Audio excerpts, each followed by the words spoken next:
the sun to rise and lift the shadows of the night. Oh, the darkness is no friend of mine.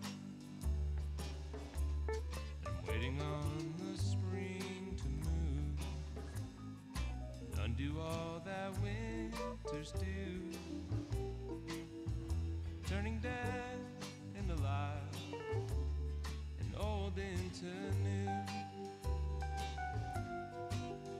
But this life has had its way, and I know I'm not the same, but I long for who I was before the change. I'm waiting on my wounds to heal, ready for my heart to feel and surrender my soul and drop my shield.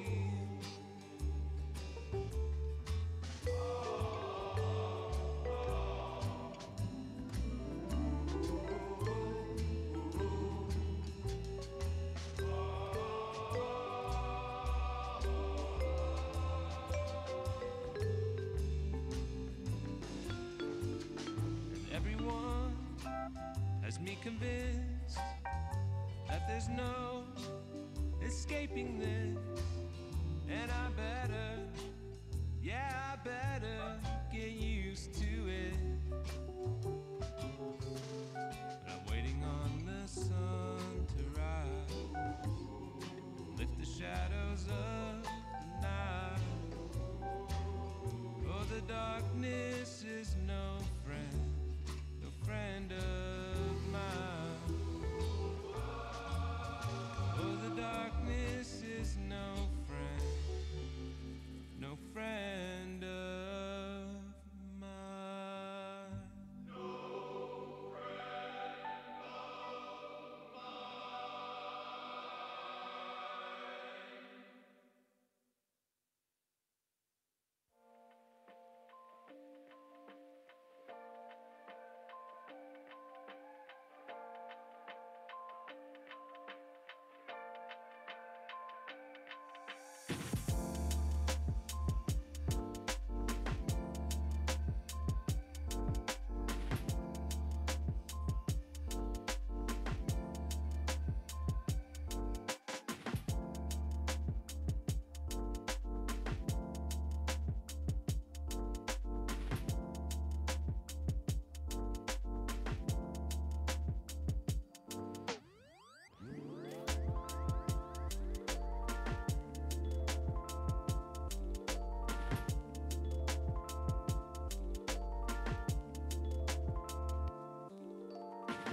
Hello? Hello. Your mic, yeah. Good morning, everyone. We're going to start in just a moment, so if you could take your seats, that would be wonderful. And put your head on. Yeah, for the interpreters. And put your heart. Oh, yeah. There's also equipment for interpretation, so if you require that, then be ready to go, and we'll begin in just a moment. Bonjour, merci à tous de vous asseoir. La cérémonie va commencer. N'oubliez pas de mettre vos écouteurs si vous souhaitez une interprétation.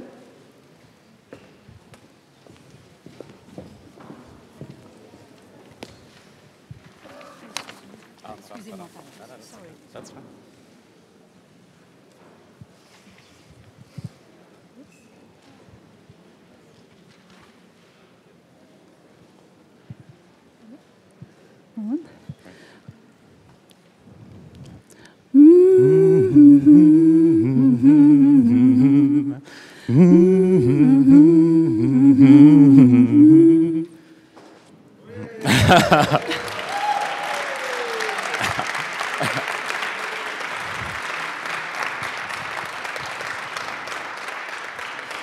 Hello Matthew.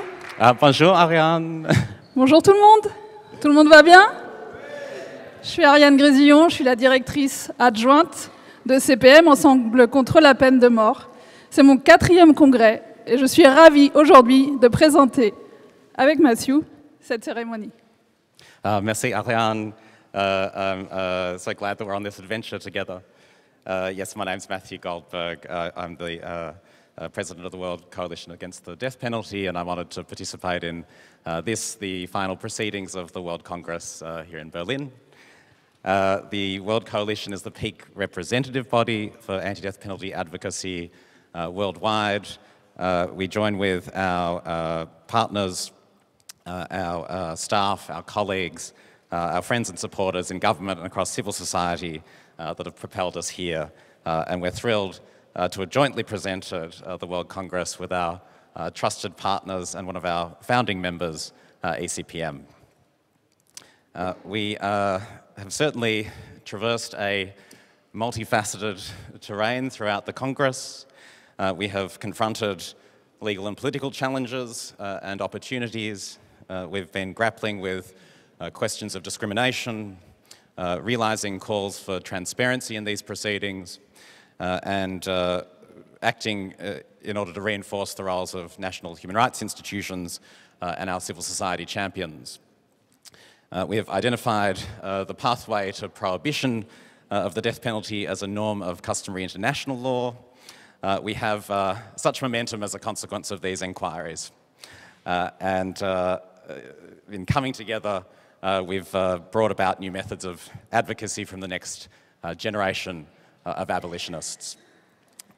There's before us now the realistic expectation that 2/3 of UN member states will support the call for an international moratorium against the death penalty before the General Assembly's plenary chamber later this year.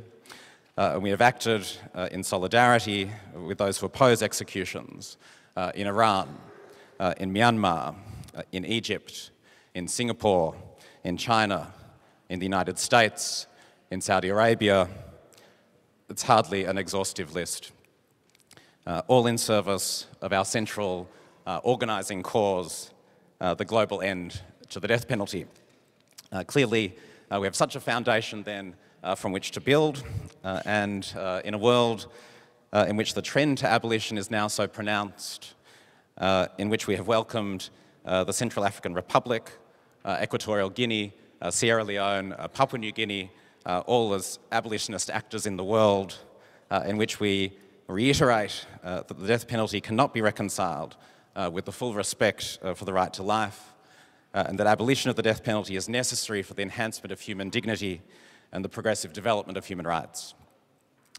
So, let's ensure that these kind of pronouncements have a real effect in the world, that they become entrenched, that the effect is ongoing, and that all that action means the abolition of the death penalty is realized. Ariane, Hopefully that's a useful context in which to charge ahead with this, the closing ceremony of the Congress, and perhaps you can lead the way as we do just that. C'était un congrès foisonnant d'idées, Mathieu, foisonnant de nouvelles encourageantes. Soyez assurés que CPM travaillera sans relâche auprès de vous tous pour donner corps à ces avancées. Mathieu, est-ce que tu as une idée de combien de nationalités étaient représentées? 126 nationalités et plus de 1500 participants. Et quel exemple nous a donné la jeunesse tout au long du congrès. C'est tellement encourageant, n'est-ce pas? Aujourd'hui, nous sommes rassemblés ici, dans ce lieu chargé d'histoire, qu'est l'Hôtel de Ville de Berlin, pour clôturer cette 8e édition du congrès et faire la part belle à la société civile. La société civile qui se bat au quotidien dans des conditions difficiles, parfois au péril de sa vie même, pour faire progresser l'abolition, les droits de l'homme et l'état de droit. C'est à vous, chers amis, que cette cérémonie est dédiée.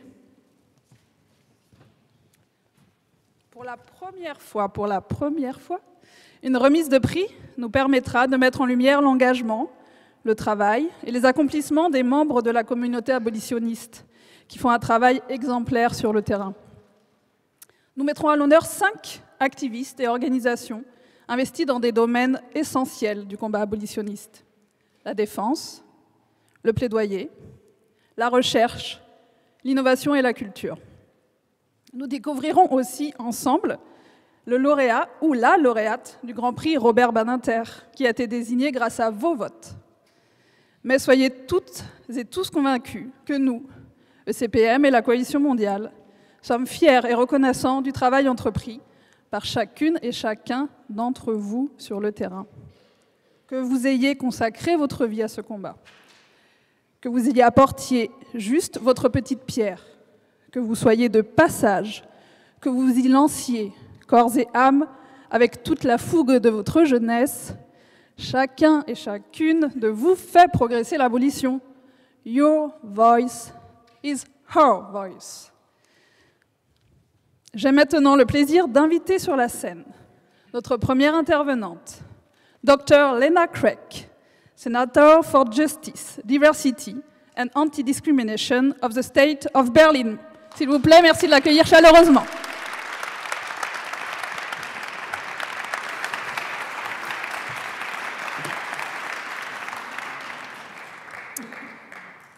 Louise Amtsberg, Ariane Grezillon, Matthew Goldberg, ladies and gentlemen. I'm delighted that the organization of the World Congress chose Berlin as the Congress venue this year. I'm very impressed by the very diverse program of the last 2 days and its variety of themes such as sexual minorities, gender-based discrimination and the death penalty, and the role of judges in relation to the death penalty. This work is extremely important. Berlin sees itself today as a city of freedom and diversity, a city of opportunities and possibilities. In its government's policy guidelines, the Berlin Senate opposes all forms of extremism, racism, hostility to others, hatred, and harassment. The Rote Rathaus, the Red Town Hall, where we are meeting today, is located in the territory of the former GDR, which did not abolish the death penalty until 1987. The last person killed under the death penalty was the Stasi officer Werner Teske. He was convicted of treason and executed on 26 June 1981 in a Leipzig prison by a shot to the back of his head. He was the last death sentence to be carried out in Germany. The Constitution of the Federal Republic of Germany abolished the death penalty in 1949 in Article 102. According to the Act on International Mutual Assistance on Criminal Matters, Germany will comply with extradition requests from other countries only if the country in question promises that the death penalty will not be imposed or enforced. But although the death penalty has been abolished in Germany, German citizens are still being sentenced to death elsewhere.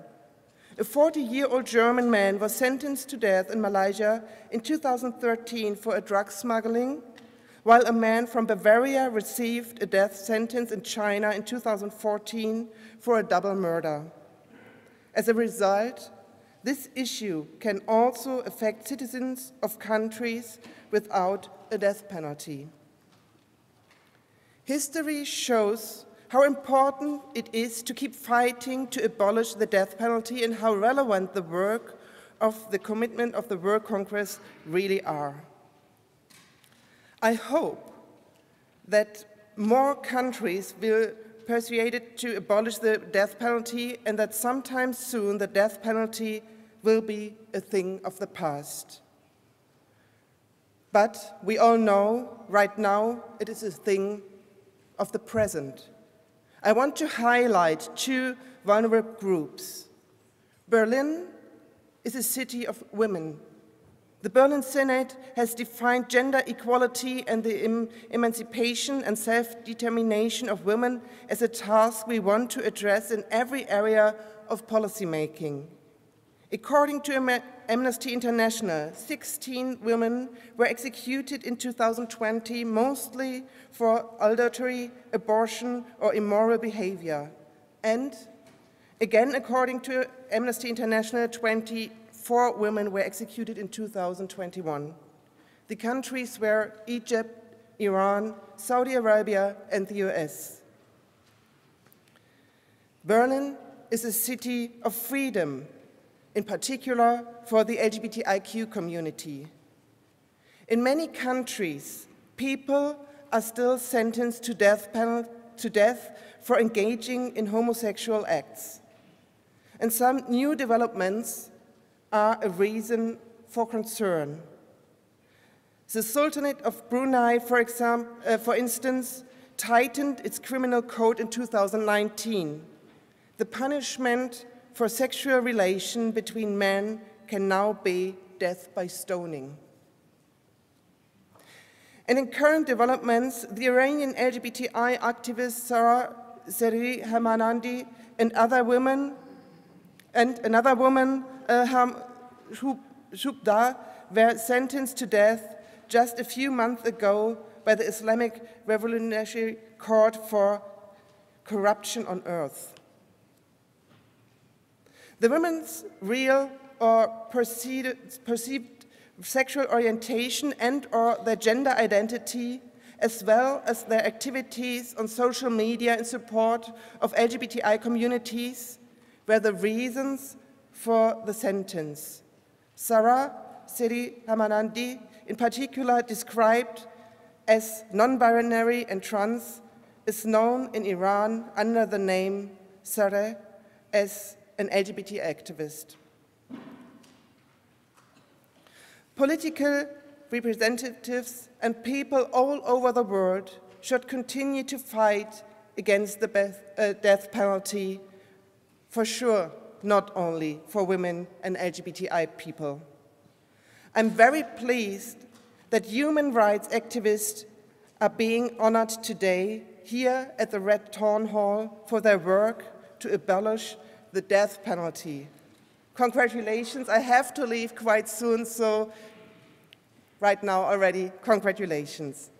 Thank you.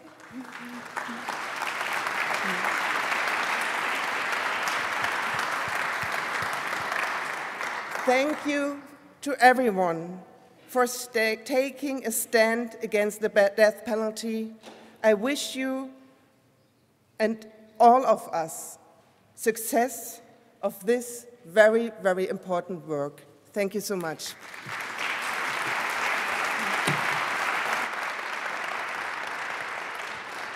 Our thanks Our thanks again to Dr. Lena Kleck and to the City of Berlin for being such gracious hosts to the abolitionist movement. Thank you. I'm now pleased to introduce Louise Amstberg. Louise was successful in entering the Bundestag in 2013. She has acted as a substitute member of the Committee on Human Rights and Humanitarian Aid in that time, and as a member of the Parliamentary Assembly of the Council of Europe. Since January 2022, this year, Louise has been the Federal Government Commissioner for Human Rights, Policy and Humanitarian Aid. And so I welcome Louise Amstberg to the stage.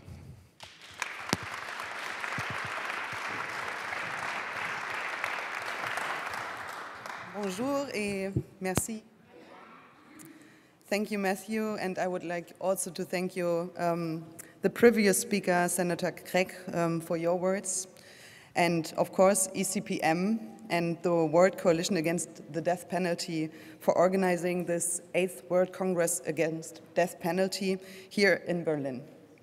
It is a special pleasure and honor for me to welcome you all here in Berlin today to this meaningful event that recognizes that no state has a right to dispose of life, that the state should not put itself on the same level as the most serious criminals. Because this goes against the very belief in reason and human dignity that our societies are built upon. And I'm convinced the death penalty, killing someone, can never promote respect for life. I would like to share with you the words of a woman describing the last moments with her husband sentenced to death. Then they announced that time was up and we had to leave. My daughter, in her father's arms, was clinging to him and would not let go. I wish he had died in an accident. I wish he had died of a heart attack, so I would never have had to see that day. Bidding farewell to her husband filled her and her daughter with unspeakable horror and pain. The death penalty is cruel, it's inhumane. It breaks those convicted, isolated in their execution cells. It breaks their families, and it torments the officers who administer it. Those who shackle the inmates, strap them to a table, set the injection, or even worse. Studies show that the death penalty has no deterrent effect, and we all know that wrongful convictions can never be completely ruled out with irreparable consequences. Death penalty is linked to structural inequality and discrimination. We see how it affects minorities, the marginalized, the poor, more than others. The danger of political abuse of death penalty is present all over the world. Its irreversibility is used by authoritarian regimes, in particular to silence people. We sadly had to witness only this week. Words fail me when I see how the Iranian regime represses political opponents in every way imaginable. In Iran, the recent developments in an already dire situation are unacceptable. Sentencing demonstrators to death is a testimony of weakness and cowardice. Even more so when these demonstrators take to the streets to protest against oppression and claim their universally recognized human rights. This is unbearable and it has to stop now. The execution of 7 people by hanging in Kuwait 2 days ago is another sad example. It was the first execution of death sentence in 5 years, and I ask myself why. Saudi Arabia is once again witnessing mass executions after the downward trend of recent years. In March of this year, 81 death sentences were carried out in just 1 day. According to estimates by human rights organizations, China carries out most death sentences in the world, but treats the exact figures, of course, as a state secret. In Egypt, the live broadcast of an execution on national television was discussed this summer. This development is repulsive. But after all these painful developments, it gives me hope that the general international trend is moving in a different direction. There is a global trend towards the abolition of death penalty. Over the past 50 years, over 100 states have abolished the death penalty. In more and more countries, the realization is gaining ground that the death penalty has no place in liberal democracies, that we hold on to elections, checks and balances, the separation of powers, fundamental rights, and of course, the rule of law. And I'm hopeful because more and more African countries want to abolish death penalty. It is a strong signal that Zambia has announced to end the death penalty by December.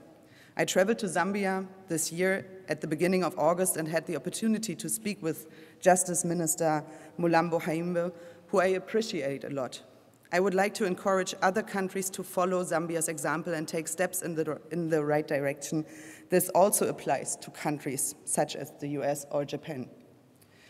On our way to final worldwide abolition of death penalty, I say our way, as we all must do our part, it is inevitable to support and value every small step in the right direction.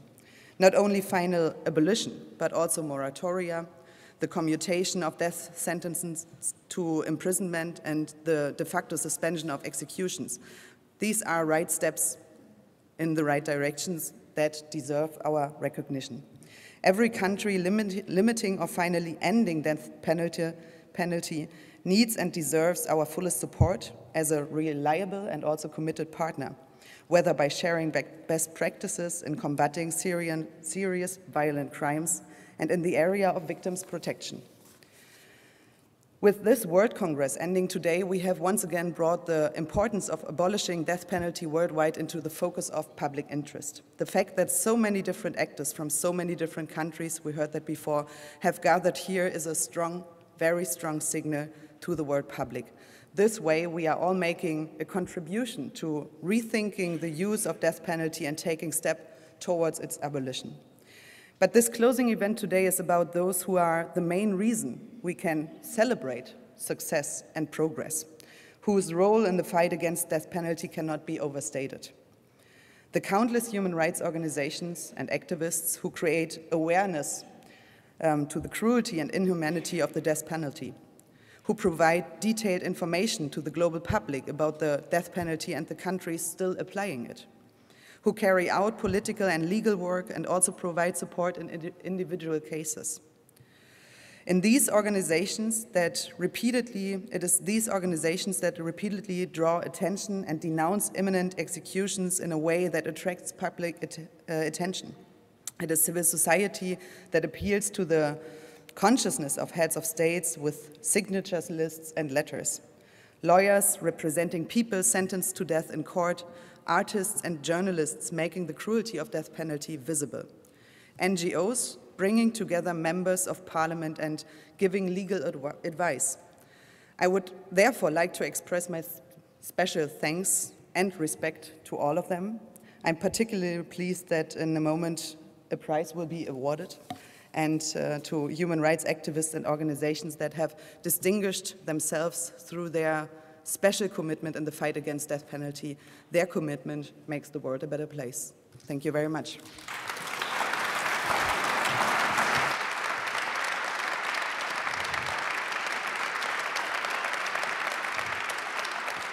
Merci.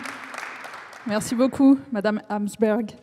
Je saisis l'occasion pour remercier le gouvernement allemand et le ministère des Affaires étrangères allemand, sans qui rien de cela n'aurait été possible. Merci infiniment d'avoir porté le plaidoyer avec nous au plus près des États.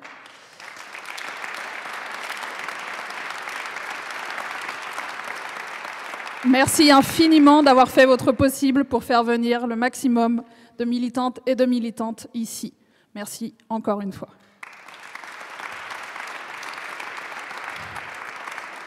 Mais Mathieu, je crois que nous avons un message important. C'est sa première allocution, une de ses premières allocutions. Il nous la réserve à nous, le mouvement abolitionniste. On vous laisse découvrir ?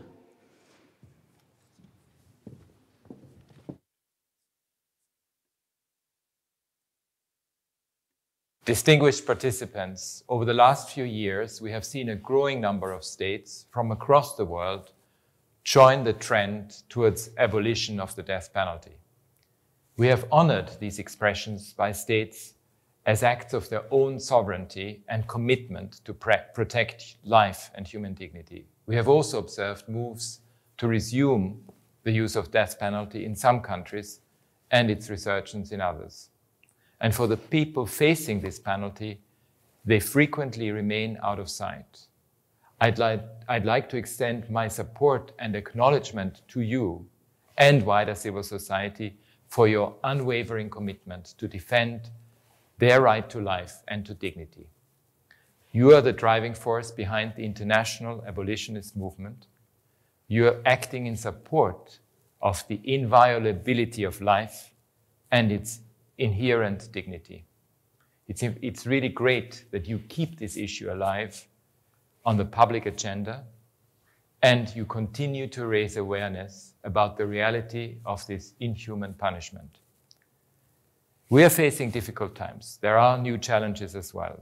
There are, for instance, a number of governments that instrumentalize the death penalty to intimidate and to repress opposition. Also, amidst an online environment fueling the spread of misinformation, disinformation, and of radical positions demonizing others that are responsible for societal ills, we have an issue. This means we, all of us, have to persevere with creativity and commitment to move this important agenda forward. First, by reaching out to broaden its support base. We need new allies like the business community and sports figures, as you have done. We need to reach out to young people across regions to tap into their energy, innovative spirit, and savvy. We need to ensure that the abolitionist movement can sustain over time. Reaching out to local cultural and religious leaders, particularly in retentionist states, to highlight the death penalty's variance with the fundamental tenets of all cultures and sets of belief. Protecting young leaders, civil society actors, defense lawyers, and journalists, and their space is absolutely crucial. Second, we need to convince hearts and minds by shining a light on the human stories of those who are affected by the death penalty, such as children and other family members, as well as the gendered impact that it has. We need to stress the discriminatory use against the poor and the most marginalized, often least able to defend themselves, by drawing on growing evidence that crime prevention is too complex to fit into one soundbite. In short, that the death penalty just doesn't work as it's often claimed. We need to invest in our social and justice systems, including rehabilitation, guided by human rights, as being part of the puzzle of preventing crime and strengthening societies. Third, let's build on recent positive developments, such as in the Central African Republic, in Chad, in Equatorial Guinea, in Malaysia, in Sierra Leone, in Papua New Guinea, and Zambia, to show that it can be done. Let's better understand the elements that led to success in those countries so that we can reach across regions, consolidate networks, and advance national debates towards abolition. We need to encourage de facto abolitionist states, the crucial middle, to step forward and join the abolitionist movement. 30 states with current moratoria on executions can be a catalyst, and I myself have intervened with them. This would have a transformative effect on remaining states that are still wavering on these issues. Fourth, it's important to maintain a respectful, principled, and sustained engagement with retentionist states by debunking the myth with hard evidence of any deterrent effect on crime, by incentivizing states to publish data and to be transparent about how public opinion surveys are designed. This is in order to gather accurate views of society. And pending abolition, by insisting on the full compliance with international obligations of due process and fair trial. Distinguished participants, I will work hard throughout my mandate to promote the abolition of the death penalty and support this important movement. On the eve of the 75th anniversary of the Universal Declaration of Human Rights, we have an opportunity for a reset. In your efforts, I invite you, all of us, to go back to that foundational text which we all share, to its spirit of justice and dignity and freedom, So let's all strive to make the death penalty a relic of the past. Thank you.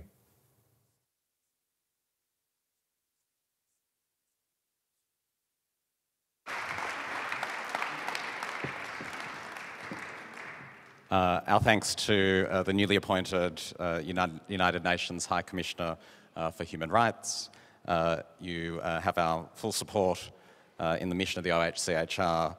As the abolitionist community, of course, we're driven to secure the protection of all human rights for all people, to help empower people to realise those rights, and to assist those responsible for upholding such rights and ensuring that they're implemented and acting upon the precise recommendations and observations made. Ariane, I realise that I'm carrying on a conversation in the somewhat abstract now. What's next on the agenda? Mathieu, nous avons ouvert ce congrès avec Mozart. J'aimerais maintenant vous présenter les musiciens qui vont nous accompagner au cours de cette cérémonie. Des artistes engagés contre la peine de mort, puisque leur collaboration est née d'une volonté de venir en aide à Keith Lamar, emprisonné dans le couloir de la mort en Ohio depuis 1993. Vous les avez peut-être croisés déjà au village de l'abolition. Merci d'accueillir chaleureusement au piano l'artiste catalan Albert Marquès.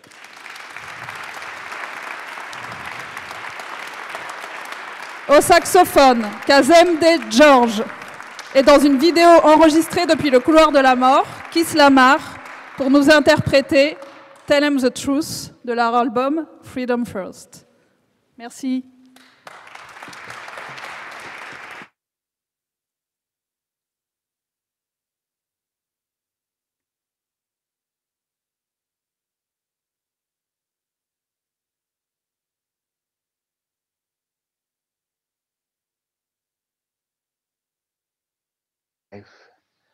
It's truly hard to comprehend. I mean, I'm sitting inside a cage on death row, yo. So far away from home, so far away from everything I know. Might as well be sitting inside the hold of a slave ship. That's what it feels like to be here. Yet it's hard sometimes to see how what I'm going through is connected to what my ancestors suffered and survived. Truth be told, I'm lucky to be alive. Real talk. Sometimes when things get too heavy to carry, I close my eyes and drift back to a time when everything was all good. A time when it was fully understood that being here on this earth was the biggest blessing. My grandfather taught me that. You see, I grew up in a neighborhood called the Village, a small enclave on the east side of Cleveland. A beautiful place, yo, with fruit trees and sweet things on every corner, no lie. I was surrounded by my family and friends then, and I'm telling you, there was no end to the love we shared. A real community planned by people whose only plan was to live and give everything they had. And they gave it all. Children of slaves who braved the worst of it, so we, their children and grandchildren, could make the most of it. Yeah. But to shield us from the pain of knowing the truth, they never explained what kind of society we were born into.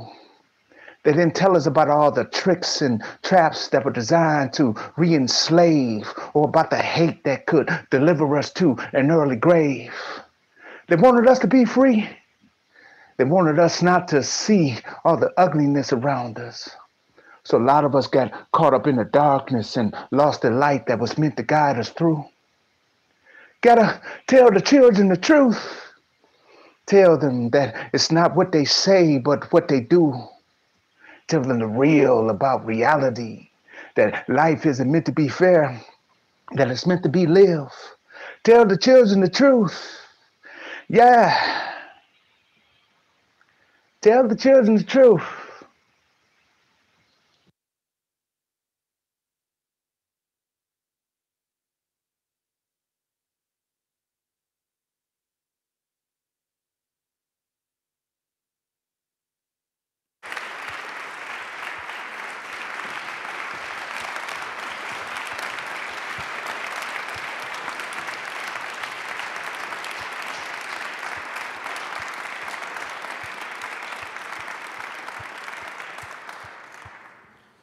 brilliant. Thanks to you both. Really resonates.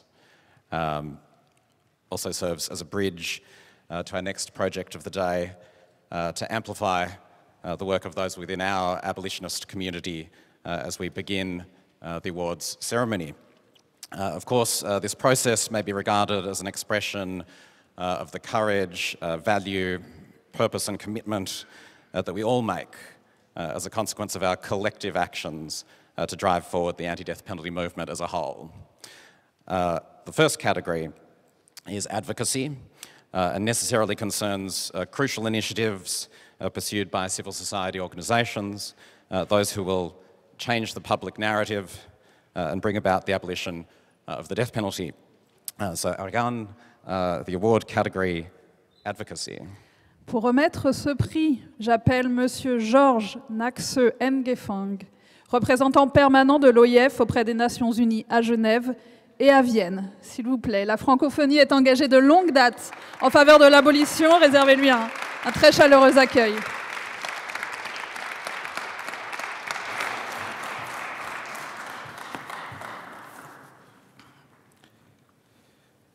Distinguées personnalités, mesdames et messieurs, c'est avec un grand privilège qui m'est offert aujourd'hui de pouvoir m'adresser devant vous ici à Berlin, à l'occasion du 8e Congrès mondial contre la peine de mort. Je vous prie tout d'abord d'excuser l'absence de notre secrétaire général, son Excellence Madame Louise Mouchiki-Wabo, qui est due à la tenue, comme vous le savez, ces jours-ci du 18e sommet des chefs d'État et de gouvernement de la francophonie. Mesdames et messieurs, au moment où nous achevons les travaux de ce 8e Congrès mondial contre la peine de mort, je souhaite exprimer mes plus sincères remerciements aux hôtes et aux organisateurs de cet événement, notamment l'équipe de l'ECPM, et rendre hommage aux éminentes personnalités qui ont participé et apporté leur soutien à cette cause. Notre engagement commun en faveur de l'abolition de la peine de mort repose avant tout et surtout sur notre conviction profonde que le premier droit de l'homme est le droit à la vie, qui est, comme le savons tous, un droit inaliénable. L'action de l'Organisation internationale de la francophonie s'inscrit dans ce cadre et tire son fondement dans la déclaration de Bamako adoptée en novembre 2000 par les États et gouvernements membres de la francophonie. 4 grands principes sont inscrits dans cette déclaration comme autant d'exigences pour la communauté francophone et lesquelles structurent par ailleurs l'intervention de l'OIF sur le terrain. Il s'agit de la consolidation de l'état de droit, la tenue d'élections libres, fiables et transparentes, l'instauration d'une vie politique apaisée, ainsi que, bien évidemment, la promotion d'une culture démocratique intériorisée et le plein respect des droits de l'homme. C'est sur cette base que l'OIF accompagne et encourage ses États membres dans la réflexion et dans les efforts en vue de l'abolition de la peine capitale. Ainsi, en 2020, et ça a été rappelé ce matin, à l'occasion des 20 ans de la déclaration de Bamako, notre secrétaire général a organisé une conversation francophone sur la peine capitale qui a réuni des représentants de l'ensemble des États et gouvernements membres de la francophonie. Cette rencontre a confirmé l'engagement et la mobilisation des États francophones de poursuivre le dialogue et l'échange d'expériences dans ce domaine. L'OIF soutient également des activités de plaidoyer en faveur de l'abolition de la peine capitale et en collaboration avec l'Assemblée parlementaire de la francophonie ainsi qu'avec des gouvernements francophones et des organisations de la société civile. L'élan vers l'abolition universelle de la peine capitale trouve un important écho au sein du monde francophone. Ça a été également rappelé. À l'heure actuelle, sur les 88 États et gouvernements membres de la francophonie, plus de 3/4 d'entre eux ont aboli la peine de mort de jure ou de facto. Et au cours des 13 dernières années, 11 États membres de la francophonie ont aboli la peine capitale. Pour cette seule année 2022, 2 États francophones, la République centrafricaine et la Guinée équatoriale, ont aboli la peine capitale. Parmi les États francophones, la peine de mort figure encore dans la législation. Plusieurs d'entre eux ont adopté ou maintenu un moratoire qui suspend les exécutions. L'adoption des moratoires peut constituer, comme nous le savons également, parfois une étape essentielle de réflexion vers une décision d'abolition. Mesdames et messieurs, l'espace de dialogue offert par le 8e Congrès mondial nous a permis de mesurer les avancées obtenues, les obstacles à surmonter ainsi que les moyens pouvant nous permettre d'accompagner utilement les États dans ce mouvement abolitionniste. La francophonie va y prendre toute sa part. Et c'est dans cette perspective qu'elle a organisé hier, avec l'Assemblée parlementaire de la francophonie, un événement parallèle qui a réuni bien évidemment les représentants de l'Assemblée parlementaire de la francophonie, disais-je, et des participants francophones. Cette rencontre nous a permis de mesurer les progrès enregistrés et les défis auxquels nous devons faire face.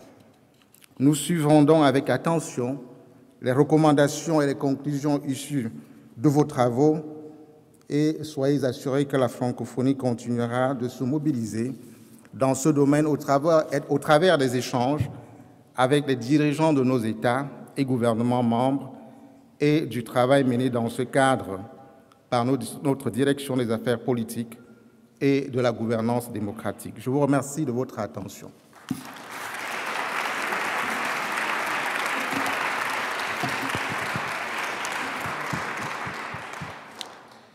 Je voudrais maintenant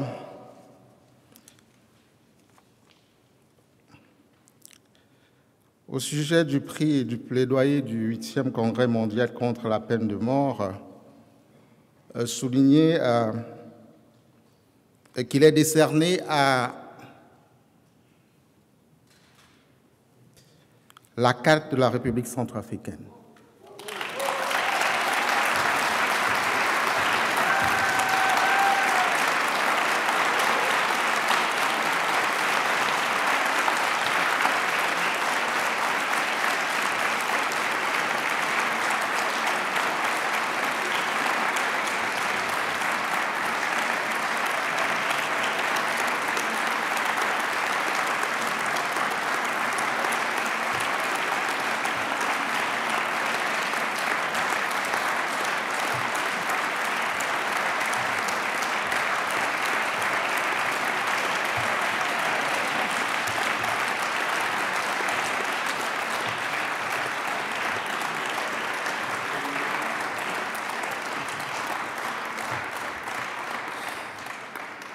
En tant qu'acteur central de la lutte pour l'abolition au sein de la société civile centrafricaine, ACAT-RCA, en collaboration avec ECPM et la FIACAT, a mené une activité de plaidoyer intense qui a abouti à l'adoption par l'Assemblée nationale d'une loi abolissant la peine de mort le 27 mai 2022.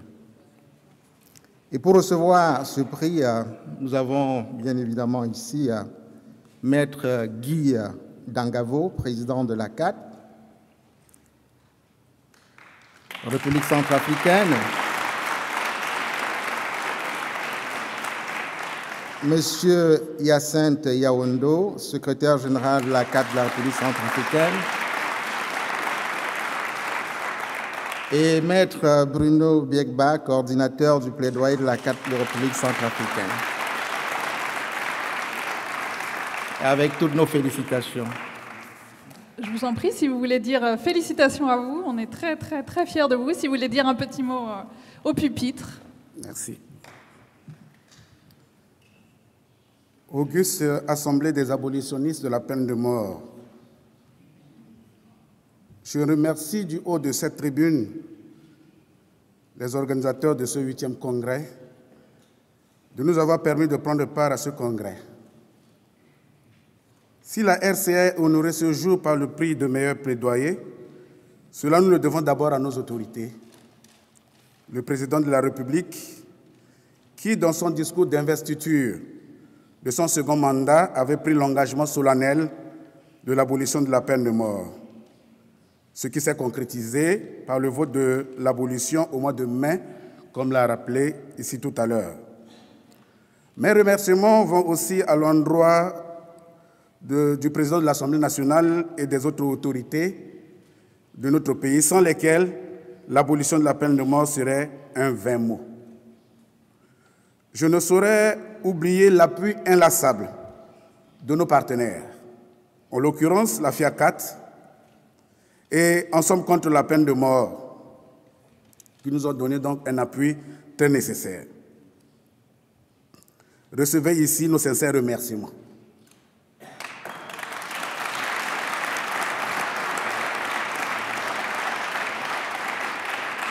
Pour finir, notre pays n'aurait pas aboli sans l'engagement des partenaires. Monsieur Achille Bangé Betangay, qui avait initié ce projet. Mais ce projet a été porté à nouveau par l'honorable Brice Kakpayen, qui n'est pas avec nous, mais qui reçoit tous nos remerciements. Comme je le disais, notre pays aujourd'hui est honoré car il fait désormais partie des pays abolitionnistes en droit. Un pas est franchi. Mais nous devrions continuer le combat pour la ratification de l'OP2. C'est pourquoi nous demandons à nos autorités et partenaires de continuer à nous soutenir dans les sensibilisations et plaidoyer pour aboutir à ce résultat. Je vous remercie. Laissez-moi vous remettre, monsieur va vous remettre le petit trophée que nous avons, voilà, pour symboliser votre victoire. Merci.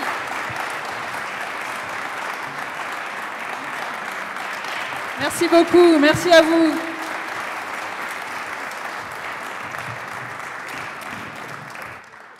C'est très émouvant. Nous allons maintenant remettre le second prix de cette cérémonie, le prix de la défense. On a vu hier soir le lien particulier qui unit le condamné à mort à son avocat sur cette question centrale. Mathieu, qui va remettre le prix de la défense aujourd'hui? Merci, Florian. May I now proceed to invite Pete Uko to speak. Now an anti-death penalty campaigner and prison reform advocate, Pete was sentenced to death in Kenya in 2001. In 2016, all 2,747 death sentences were commuted in Kenya, including Pete's. He joins us now.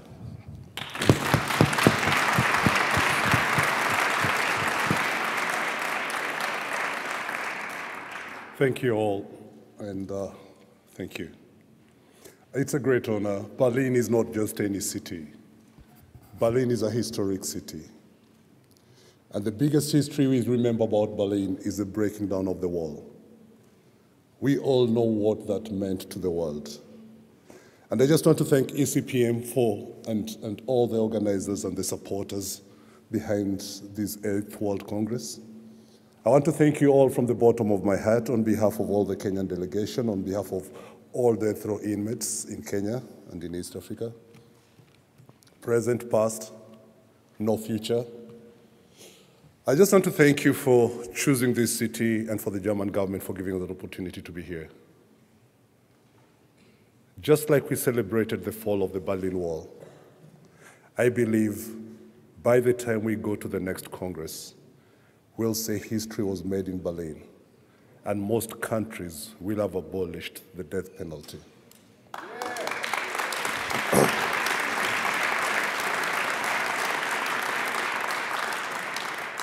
Let's not forget why the wall was built. It was built to separate people. It was not built to unite people. This fight unites us. This is a fight we cannot lose. This is a fight that every single second, every single moment, as we think about Keith and the others still on death row, every single second counts. When we talk of life and death issues, we are talking about it right here, right now. And I want to thank all of you wonderful people for the wonderful work you're doing across the world to ensure that this comes to fruition. My name is Peter Hook, as you've been told. I was on death row for 18 years for a wrongful conviction. And thanks to the wonderful people who always sent the petitions, who always said they wanted justice, in 2016, I was released on presidential amnesty, even though I'd already filed my case for total exoneration, a case which I filed while in prison in 2015, a case which has not yet been completed to date, 7 years later. So as I'm speaking to you right now, advocating for the abolition of the death penalty, I also know there are very many innocent people who don't have a voice. And it's for us here to be that voice for them, to speak for them, to stand for them, and to bring hope in this space of darkness. Many people talk about pain. Many people talk about torture. Many people talk about separation. I lived all that. But I'm here today just to tell you that it's possible if we keep the faith and if we keep the fight. So thank you all you wonderful people in Berlin and from Berlin. Thank you all for the focus that you have. But above all, I want to thank the organizers for putting the youth at the center of this event. The youth time is now. And it's our primary duty to support the youth as they take this mantle and lead the fight.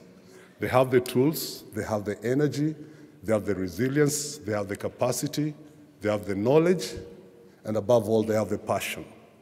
Let's not kill that passion that the youth have.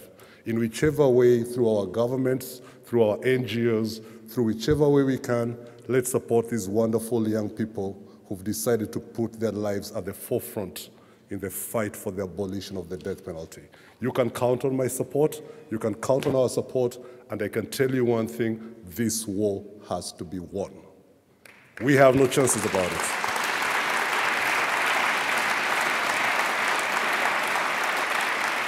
So thank you. I wasn't, Raphael will kill me if I continue talking because I talk nonstop. Maybe I missed talking for 18 years. If you see my poster there, one thing I always say is that I didn't see the sunset for 18 years. For the 18 years I was in prison, people would see the sunset, but for me it was a luxury. And that teaches us that let's not take any minute for granted. Let's do what we can right now because we don't know about tomorrow. I didn't know that I wouldn't see the sunset for 18 years. I always assumed I'd wake up and see it rise, see it set, but that wasn't the case. So ladies and gentlemen, the Defense Award of the 8th World Congress Against the Death Penalty, the Defense Award. I know you already guessed and you can guess, but you can't get it right before I tell you.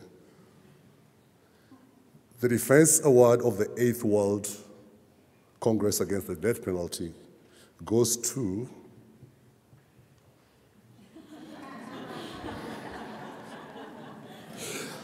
and there are two laureates in this category. There are two, not one. The RACOPEM, the Network of Cameroonian Lawyers Against the Death Penalty,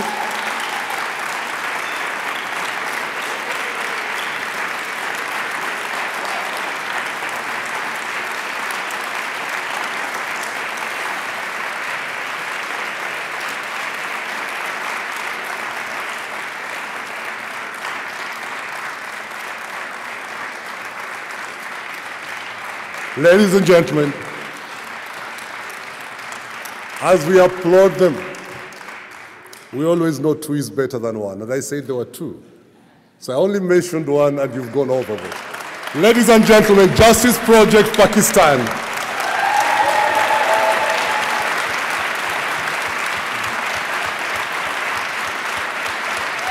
Justice Project Pakistan, I'll request Sarah Farouk.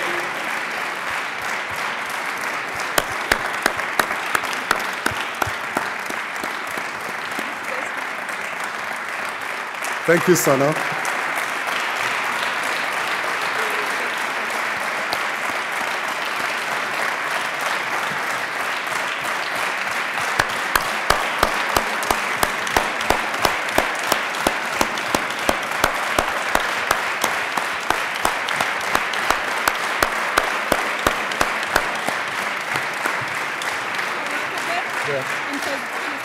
Okay.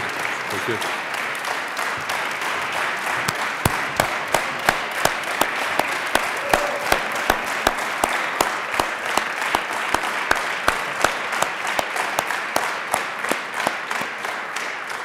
Thank you.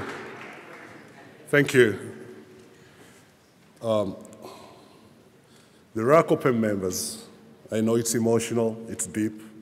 You didn't expect this, but you deserve it.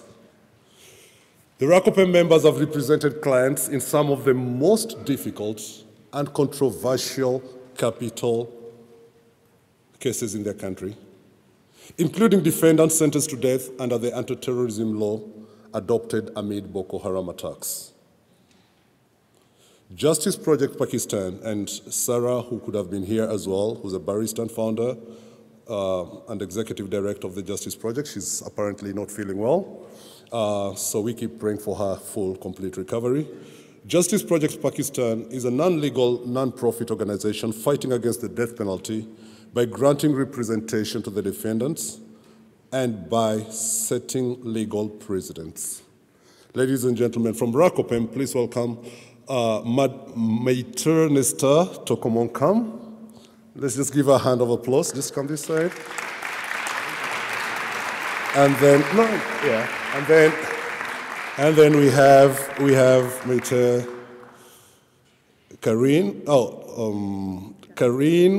Karine Monte. You know, I'm not French, so kindly excuse me. So we have Mater Karine Monte, and who's the vice president of RACOPEM, and Mater Sandrine Decker, lawyer member of RACOPEM. So ladies and gentlemen, allow me to present this and give them just a second each to say a word. Thank you. Mrs. Kama, Ms. Kama, Ms. Kama. To the lectern, please. Okay, yeah. you talk. I'll give you a minute. Let me finish that. Distingués invités, bonjour. Nous sommes très honorés par ce prix qui est pour nous une surprise agréable.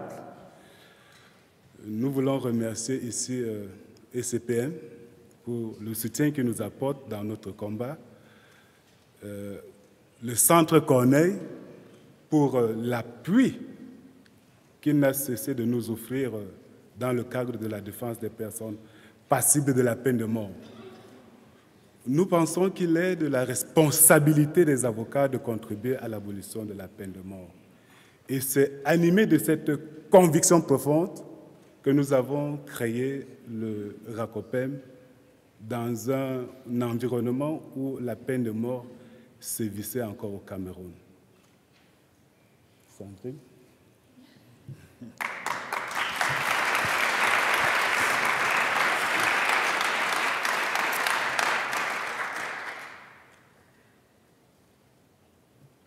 Excusez-moi, je n'ai pas l'habitude de perdre mon latin. C'est l'une des rares fois où, en tant qu'avocat, je ne trouve pas les mots justes pour vous dire l'émotion qui m'habite en ce moment. Je ne m'étais jamais imaginé qu'il me serait donné l'occasion et l'insigne honneur de me tenir devant un parterre de personnes aussi distinguées que vous, pour partager avec vous non seulement ma joie, mon ressenti, mais également le ressenti du RACOPEM. Le réseau des avocats camerounais contre la peine de mort, vous vous direz, c'est une association, mais c'est une âme. Et je voudrais dire ici merci à Maître Toko. Je pense que ce prix lui revient. Et je vais vous dire pourquoi.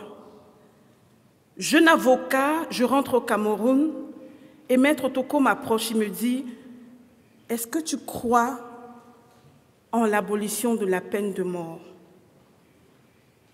Est-ce que tu penses que tu peux défendre devant des gens le projet de l'abolition de la peine de mort ?» Et toute naïve, parce que j'étais jeune avocat, je lui dis oui, sans savoir dans quoi je m'engageais. Et je l'ai suivi en 2016. Ça n'a pas été difficile, ça n'a pas été facile pour moi, excusez-moi.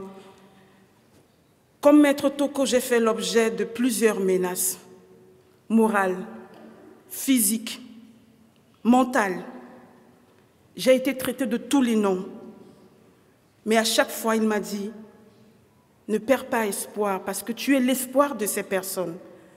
Et à chaque fois que je me suis rendue dans une prison et que j'ai eu en face de moi des personnes condamnées à mort, des personnes en attente de jugement, passibles de la peine de mort, et que je leur disais, j'ai votre dossier en main, je vais vous défendre parce que je crois en vous, parce que vous êtes mes frères, pas mes clients, je ressortais de là avec des visages illuminés.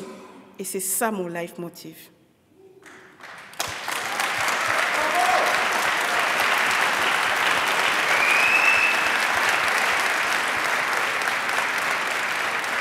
Ce n'est jamais facile, je peux vous le garantir.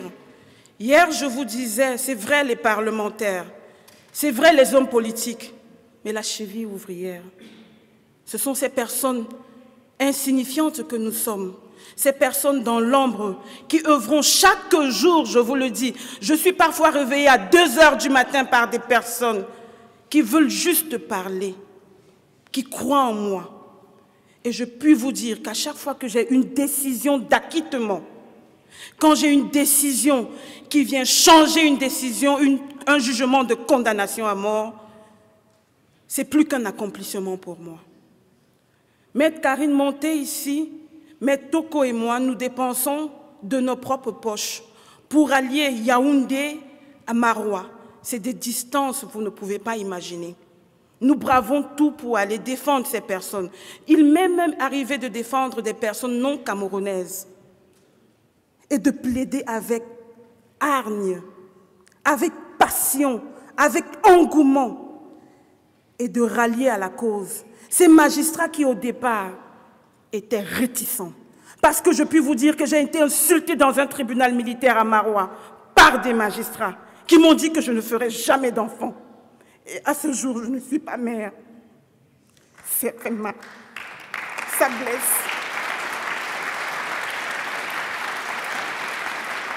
Mais je n'ai pas arrêté. Je n'ai pas baissé les bras. Nous n'avons pas baissé les bras. Nous sommes passés de 316 condamnés à mort, aujourd'hui devant les tribunaux militaires, à 3 condamnations à mort, à 4 pardon, l'année dernière. C'est pour vous dire que ce combat, il passe également par nous. Et nous sommes honorés aujourd'hui qu'enfin ce travail que nous faisons dans l'ombre tous les jours, avec toutes les barrières, parce qu'au-delà de cela, nous avons un problème de formation, tant des avocats que des magistrats. Nous sommes heureux aujourd'hui de savoir que le président de la Commission des droits de l'homme du Cameroun a enfin répondu oui à notre appel et nous a invités à préparer un plaidoyer qui doit être soumis. C'est un grand pas. Nous sommes heureux de savoir qu'on a pu être reçus enfin par le garde des Sceaux de notre pays. C'est encore un grand pas. Peut-être pour vous, ça ne représente rien, mais pour nous, c'est tout. Nous voulons dire ici merci à ECPM. Sans vous, nous ne savons pas où nous serions aujourd'hui. Je voudrais dire merci à la Cornell. Je suis pionnière de la Makwanian Institute. À l'époque, je défendais sans savoir comment défendre. Mais grâce à vous, grâce à votre centre, j'ai appris les techniques de la défense des personnes passibles de la peine de mort. Et autour de moi, j'ai partagé cette formation. Je vous prie de nous accorder, de continuer de nous accorder votre soutien. Et pour ceux-là qui n'avaient pas encore répondu favorablement à notre sollicitation, je réitère encore cette demande aujourd'hui devant vous. Accompagnez-nous dans ce combat. Parce qu'en tant qu'avocats, nous en avons vraiment besoin. Merci encore.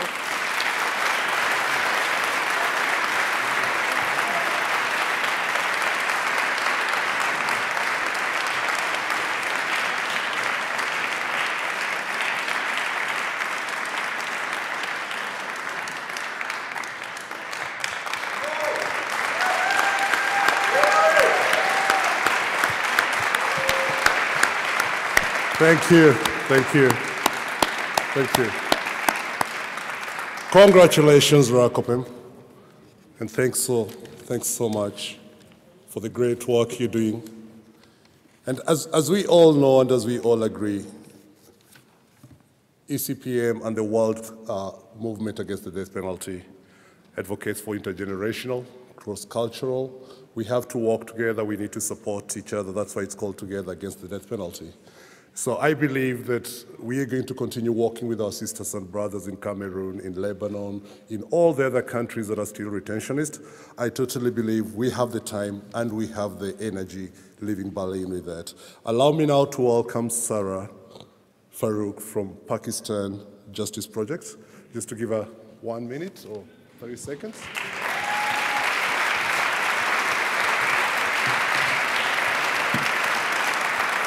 Thank you, everyone. I'm Zainab. My colleague Sarah and Sana, they are not well, so I just rushed here as soon as we got to know that we'll be winning the awards. I'm so not prepared for this speech, but thank you so much, everyone. And I would just like to say a few words that this has been a very tough and long journey for us. But in all these years, our strength has been our prisoners, our clients that we fight for. And we are very thankful to all you wonderful people who have been there always to help us, to support us. Robin, Makwanyani Institute, Valerie, everyone here, and especially ECPM. Thank you so much for giving us this opportunity and for this award. Thank you so much.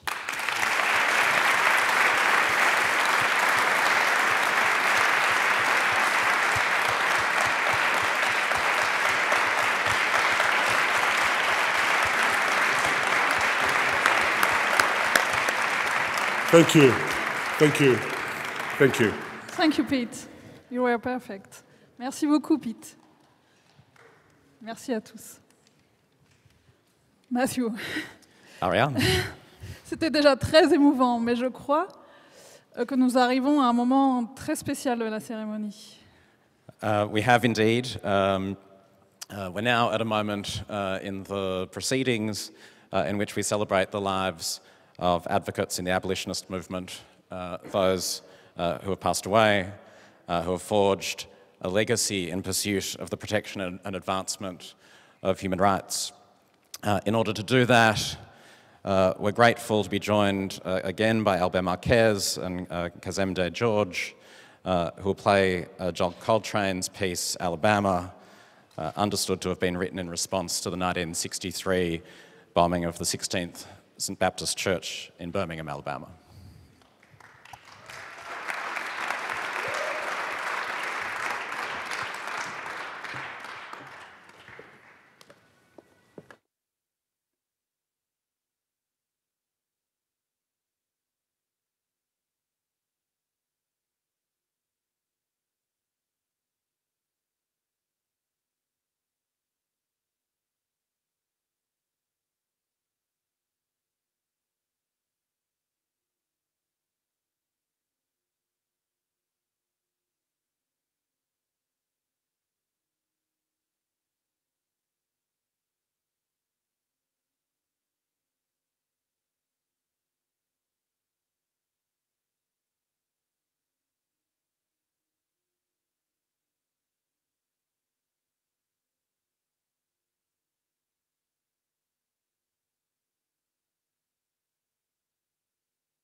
Ariane, a simultaneously somber and celebratory moment.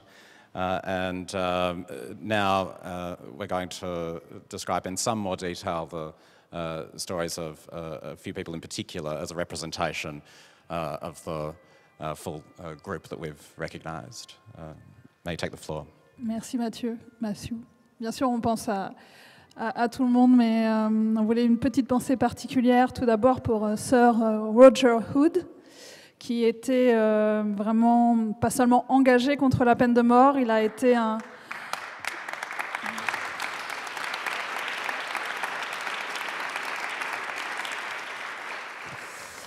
aiguillon intellectuel et académique de ces 40 dernières années. Il a été celui qui aura le mieux fait bouger les lignes du mouvement abolitionniste sur les questions d'opinion publique ou de peine de mort obligatoire. Ses interventions et articles, particulièrement en Asie du Sud-Est ou dans les Caraïbes, restent des références académiques. Le monde abolitionniste a vraiment perdu une référence et ECPM un ami.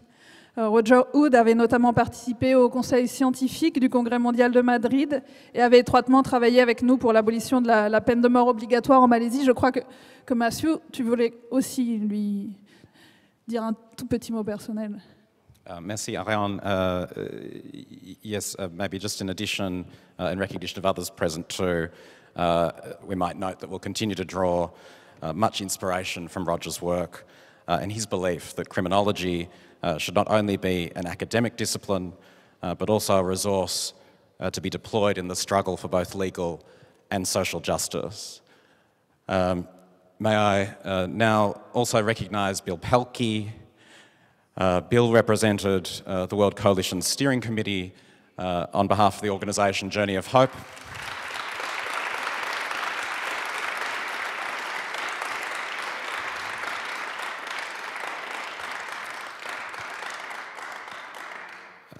A very good friend to many here.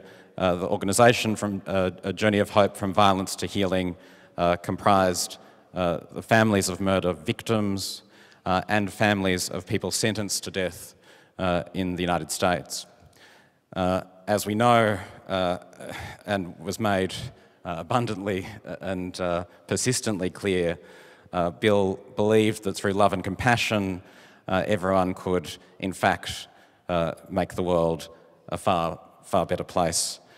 Bill was very active at bringing people together in a decidedly warm and kind manner in the United States, in Uganda, and really all throughout his work in support of the cause of abolition and the arrangement of the World Coalition Against the Death Penalty in his role with us. Merci, Mathieu. La troisième personne à qui on pense très fort ce matin, c'est Rennie Cushing. Qui a entendu Rennie Cushing n'a pu être que touché par sa profonde humanité, son esprit brillant, son grand cœur et son espièglerie, ainsi que son investissement total dans la lutte internationale en faveur de l'abolition et auprès du comité de pilotage de la coalition mondiale. Rennie Cushing s'opposait à la peine de mort pour l'assassin de son père. Il a également travaillé pendant 2 décennies en tant que membre du Parlement de l'État du New Hampshire aux États-Unis et a fait en sorte que l'abolition de la peine de mort devienne une réalité dans son État en 2021. On voulait aussi lui dédier ce petit moment.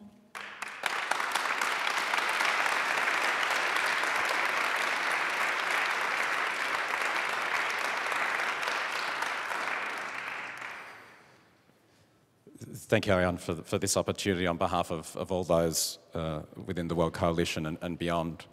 May I finally note that recently Edgardo Roman Espada, also a member of the steering committee of the World Coalition Against the Death Penalty, former president of the Puerto Rico Bar Association and the Puerto Rican Coalition Against the Death Penalty, left us.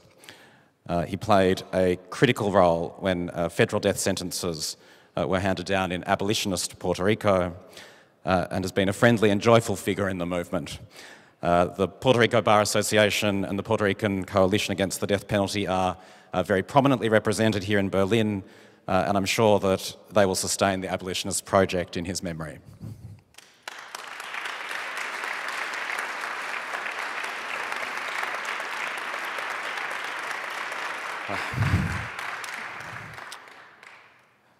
So our deepest gratitude and thanks for the compassion, friendship, joy and optimism that all have brought to the world. Let's be buoyed by that sentiment and optimistically charge ahead to the matter then of sustaining this work consistent with precisely that objective. To that end, we now come to address another component part of the abolitionist movement, and that happens to constitute research. Research to demonstrate the boundaries, the limitations and deficiencies of the death penalty. And so, Ariane, now we come to address the Research Award. Merci Mathieu. On revient dans la vie. Chère Aurélie, chère Chini, séchez vos larmes s'il vous plaît.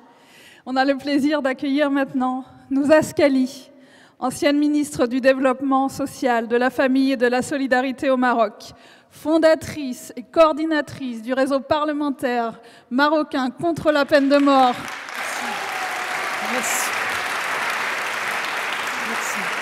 Une initiative inédite en 2013, une première dans le monde qu'on a été très fiers, nous, ECPM, de soutenir. Madame Nouza Scali, on vous laisse la parole.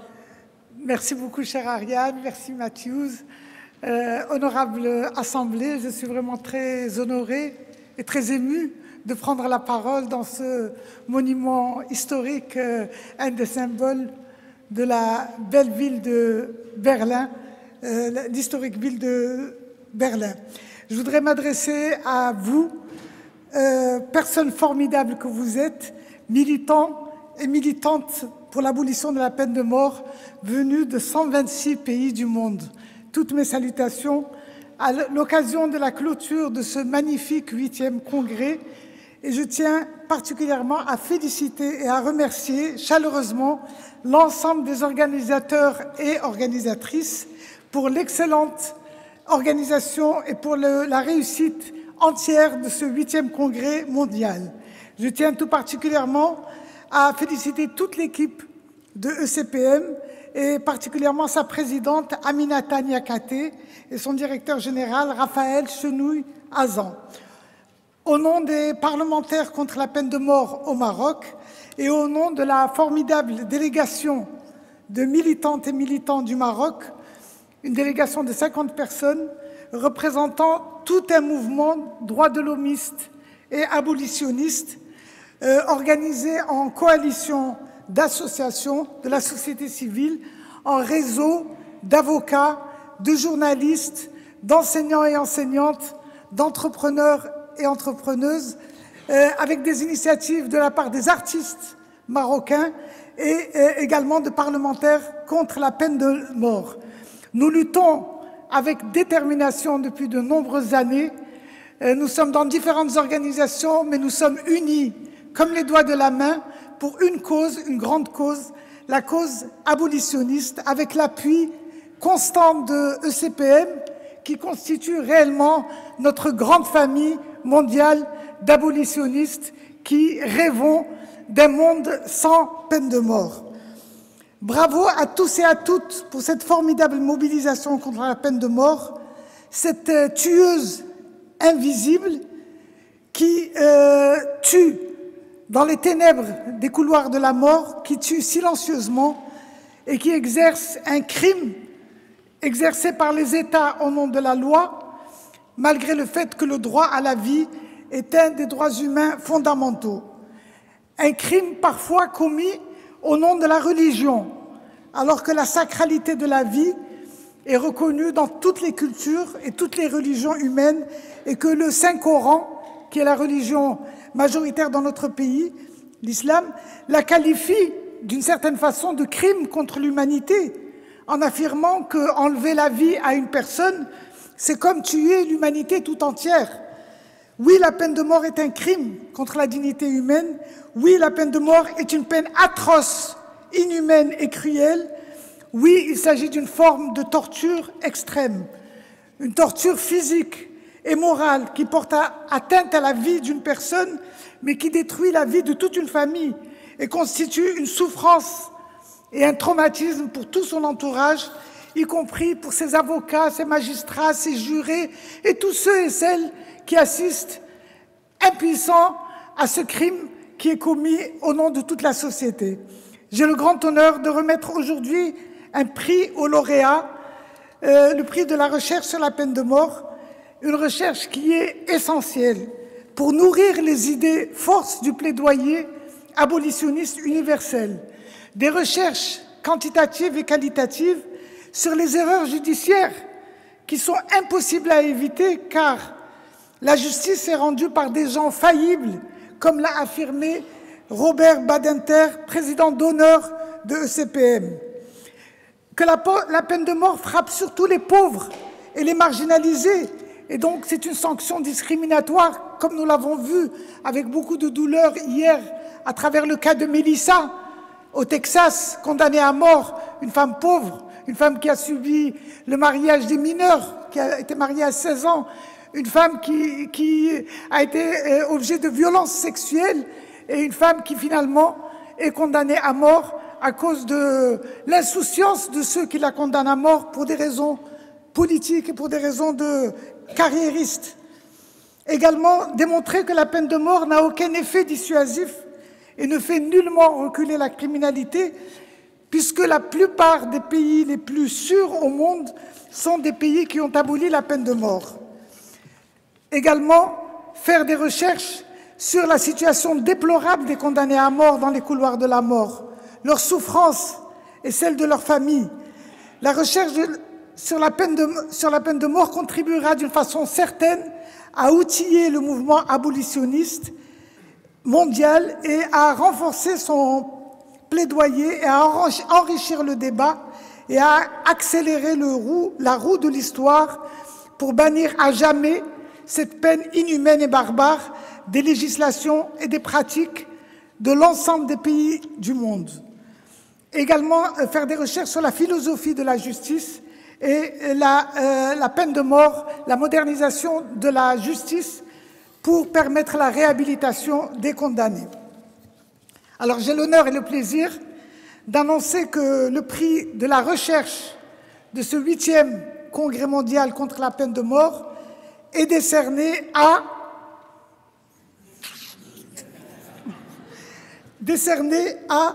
Project 39A. Bravo. Toutes les félicitations. Alors, un grand bravo.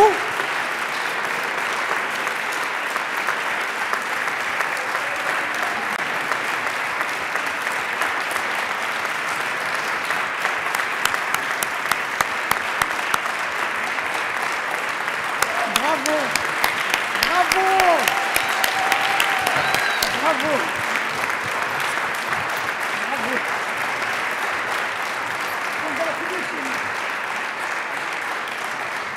Bravo.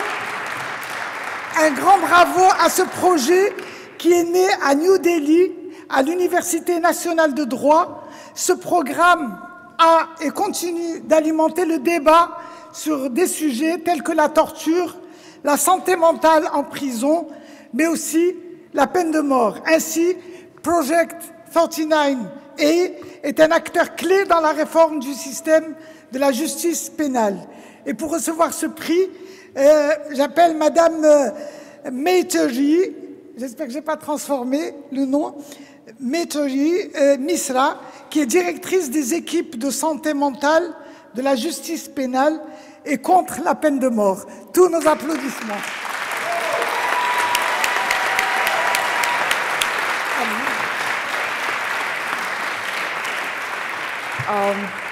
Hi everyone, I'm Maitri. I need a whiskey. Thank you ECPM, the World Coalition. Thank you everyone here who supported us through these years in our work, helping us in our research, making it better, making it stronger. I would just like to accept this award also on behalf of the Global South. because I think it's important that new empirical research emerges from the Global South, done by the Global South and for the Global South. So I'm really happy that we have won this award on behalf of the Global South. I'd also like to just take a few minutes to talk about the importance of empirical research. I think while stories that are emerging out of the death penalty system, its horrendousness, its arbitrariness is important, it is equally important to show the empirical nature of the arbitrariness to sort of take this argument in courts. I think courts like that, and so I just wanted to also highlight the value of empirical research. And lastly, I would like to really thank the National Law University in Delhi.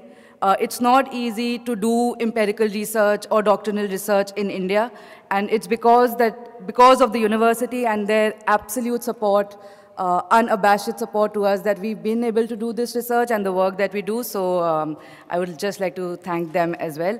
Thank you, everyone. Thanks.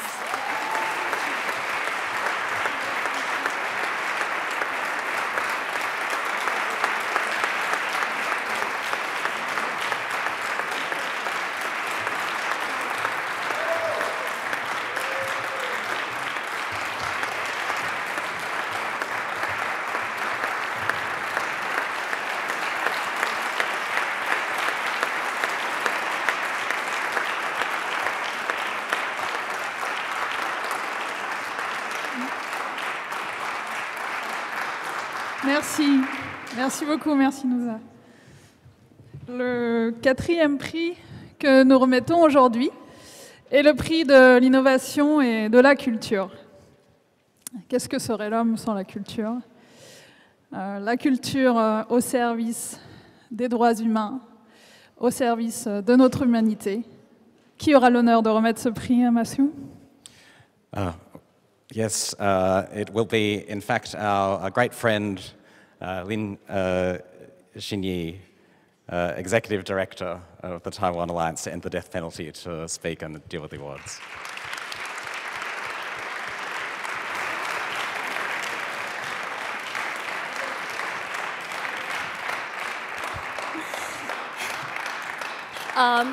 My name is Xin Yi. I'm from Taiwan Alliance to End the Death Penalty. And I participate in my first World Congress. It's 18 years ago. It was the second World Congress in Montreal in 2004. And at that time, I was considered part of the younger generation. The experience in Montreal really opened my eyes to the global abolition movement. And later on, TADP, we become the member of World Coalition Against the Death Penalty and also Anti-Death Penalty Asia Network. So we're working very closely with regional and international NGOs. And this year, we have gathered again in the AS World Congress here in Berlin. Now I am the oldest one of the Taiwan NGO delegation.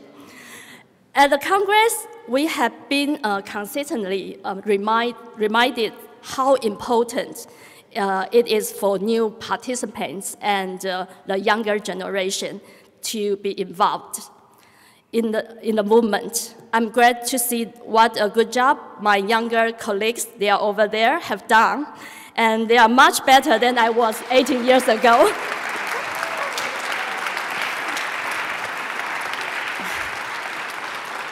And I feel very comfortable that having the senior partners to support me while the younger partners bring up crazy and interesting ideas to the movement.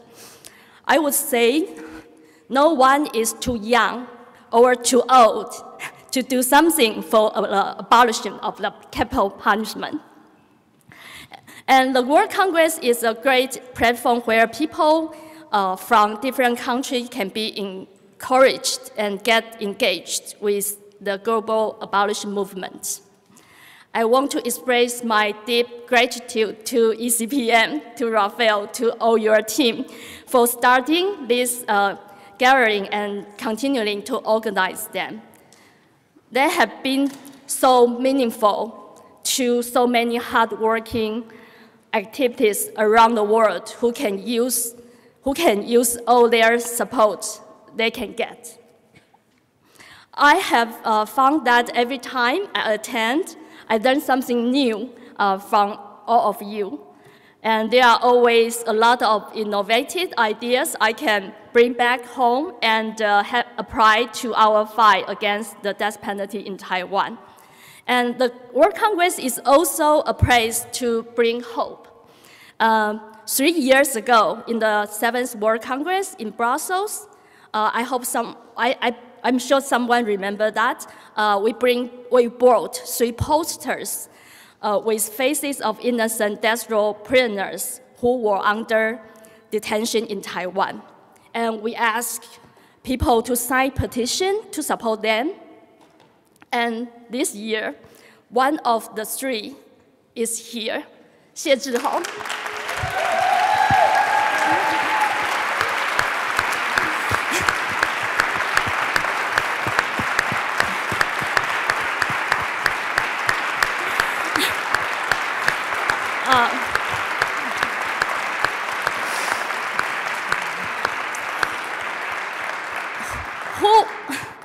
He is freed from death row in 2019, and of course we still need to fight for the other 2, not only the other 2, but we brought some good news and hope, didn't we? So I want to say thank you for your support, and I'd like to know that how honored I am to be part of you. And yeah, I believe that we will all keep coming back and bring more good news and hope. Thank you. And right now, it's my real job for this morning. The Innovation and Cultural Award of the 8th World Congress Against the Death Penalty goes to the Freedom First Project. Kes Dama, Albert Marcus, and Amy Gurjo. Please.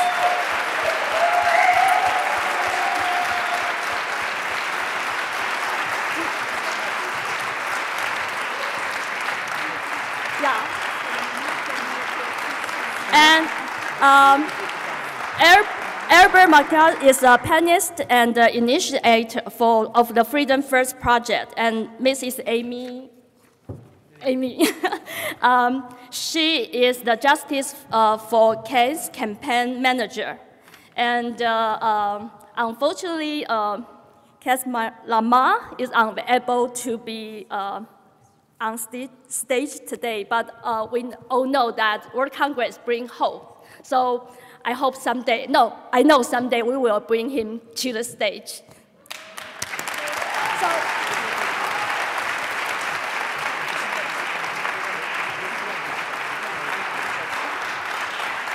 hello, everyone.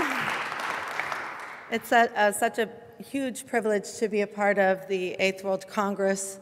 It doesn't even seem like a possibility that we could come from Ohio to such an amazing event with you all, and we're so thankful. In just a few moments, I'm going to let the real star of our movement, Keith, talk with you. I just want to say, regarding innovation, Keith has, over the years, just taken it upon himself to insert himself into his movement. That's the real innovation. He took the time to write his book and to put his story into the world, to counteract the narrative that the state has put forth about him. And I think that's a really innovative act. And he says in the lyrics of one of the songs on the album that, you have to step out on the water or out without knowing if the stairs are there. And you just have to trust that your feet are going to find something solid to stand on. And I think that's a real strong link to the idea of innovation, because whether it's telling your story in a book, whether it's going on a 12-day hunger strike so you can touch your family after 18 years of never touching another human being and without the context of being transported in shackles, whether it's making music, I'm just here to say, let's all do it together. Let's step out and trust that our feet are going to find something solid to stand on so that we can dream really big and make really big changes happen. So I'm going to actually let Keith speak with you now, he's calling from death row in Ohio. He's been in solitary confinement for 30 years, wrongfully convicted and receiving a double penalty. He is scheduled for execution next year, November 16, in exactly a year from now. And your story brought tears to my eyes because I hope to come back and have Keith be the one sitting here, raising up his hand, and it gives hope to me so much. So wonderful.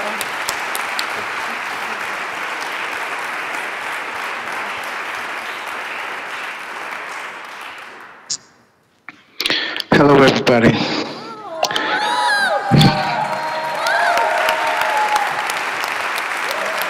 Thank you very much. As you already know, my name is Keith Lamar, and it's such an honor and to be here with you all today. I'm very, very pleased, and I really want to, say thank you for extending the invitation to the Justice for Keith Lamar campaign. I speak on behalf of all of us and saying that we are deeply grateful for the opportunity. Of course, I owe a great debt of gratitude to my friend and brother, Albert Marquez, without whom my presence here today would not have been possible. Much love to you out there. And my gratitude is also here extended to Cass, the saxophone, for joining us and making this contribution to the 8th World Conference. Thank you, brother. As you all have, just heard,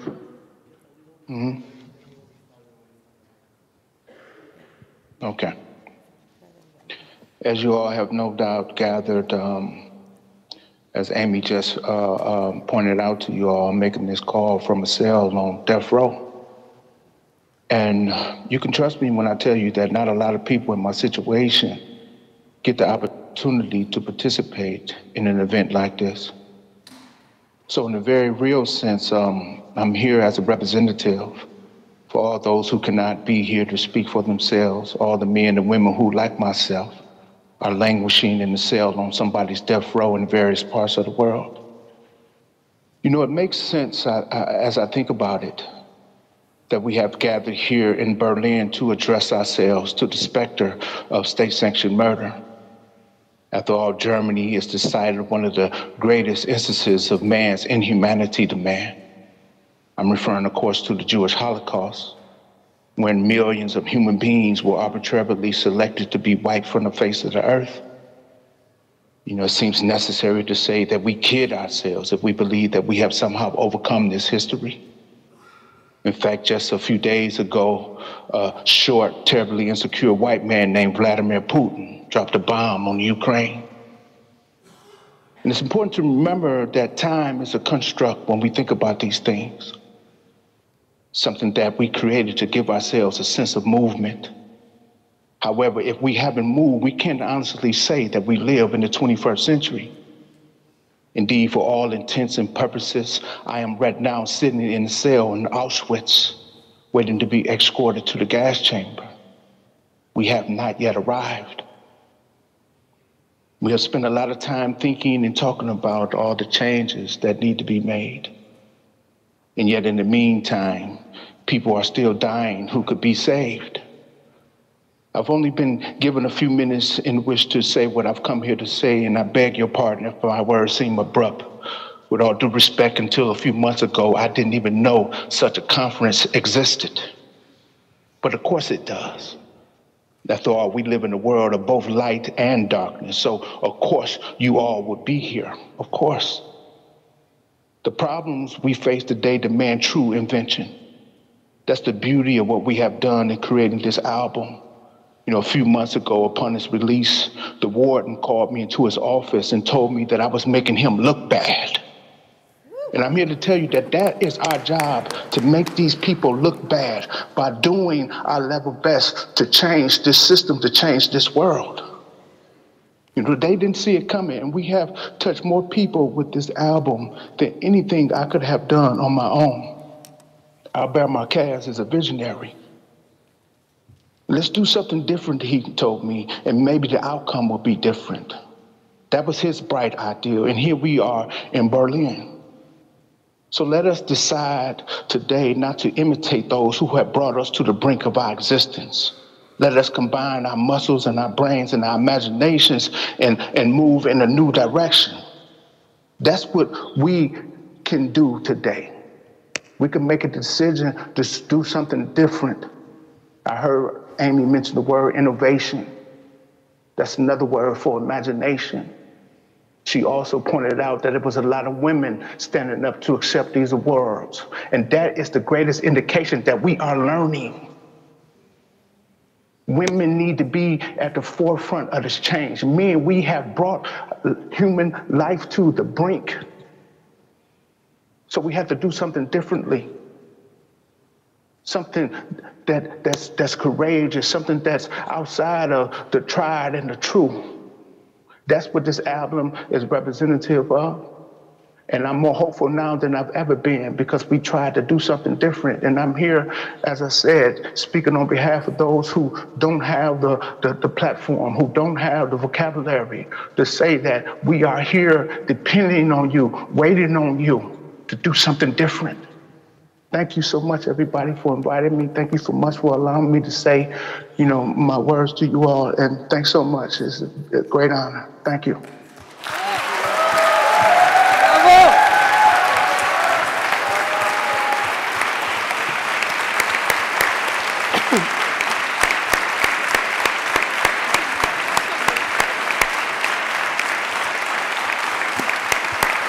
Merci, bravo.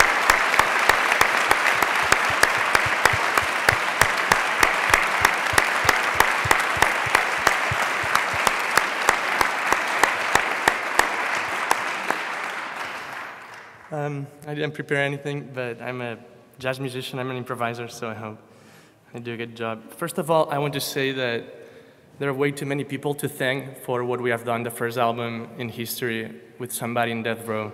More than 60 musicians have participated in all the protests, concerts, and the recording of the album without a budget, without money. The effort is enormous, and way too many people have been involved to mention all of them.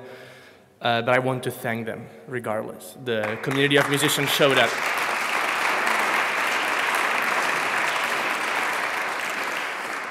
As you can imagine, all of this is a logistical nightmare, but it's possible.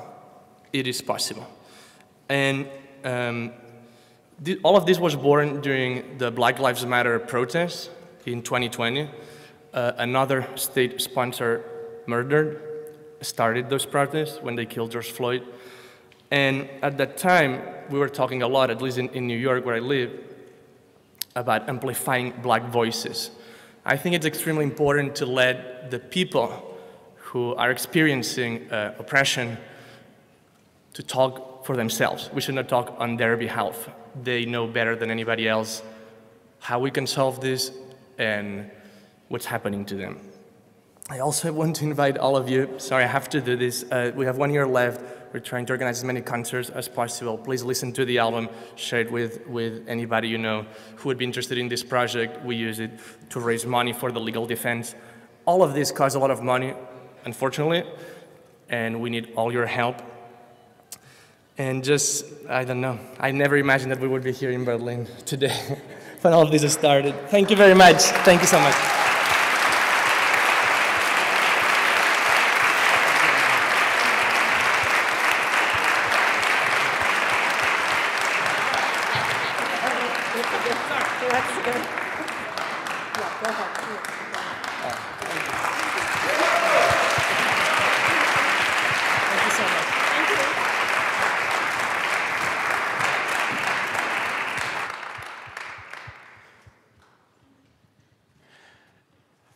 All right, Ariane.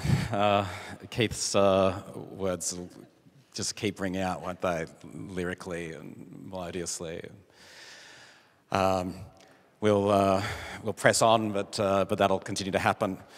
And in pressing on, the next component part of this morning's activities, in fact, the Grand Prix, the public prize named in honor of Robert Badinter. Robert Badinter, Monsieur Robert Badinter, ancien ministre de la Justice, en France, qui a aboli la peine de mort en France en 1981. C'est une figure tutélaire pour nous, pour les abolitionnistes français, mais bien au-delà. Nous avons aussi le grand honneur de le compter comme président d'honneur de CPM. Et on vous laisse découvrir ce qu'il a à nous dire aujourd'hui.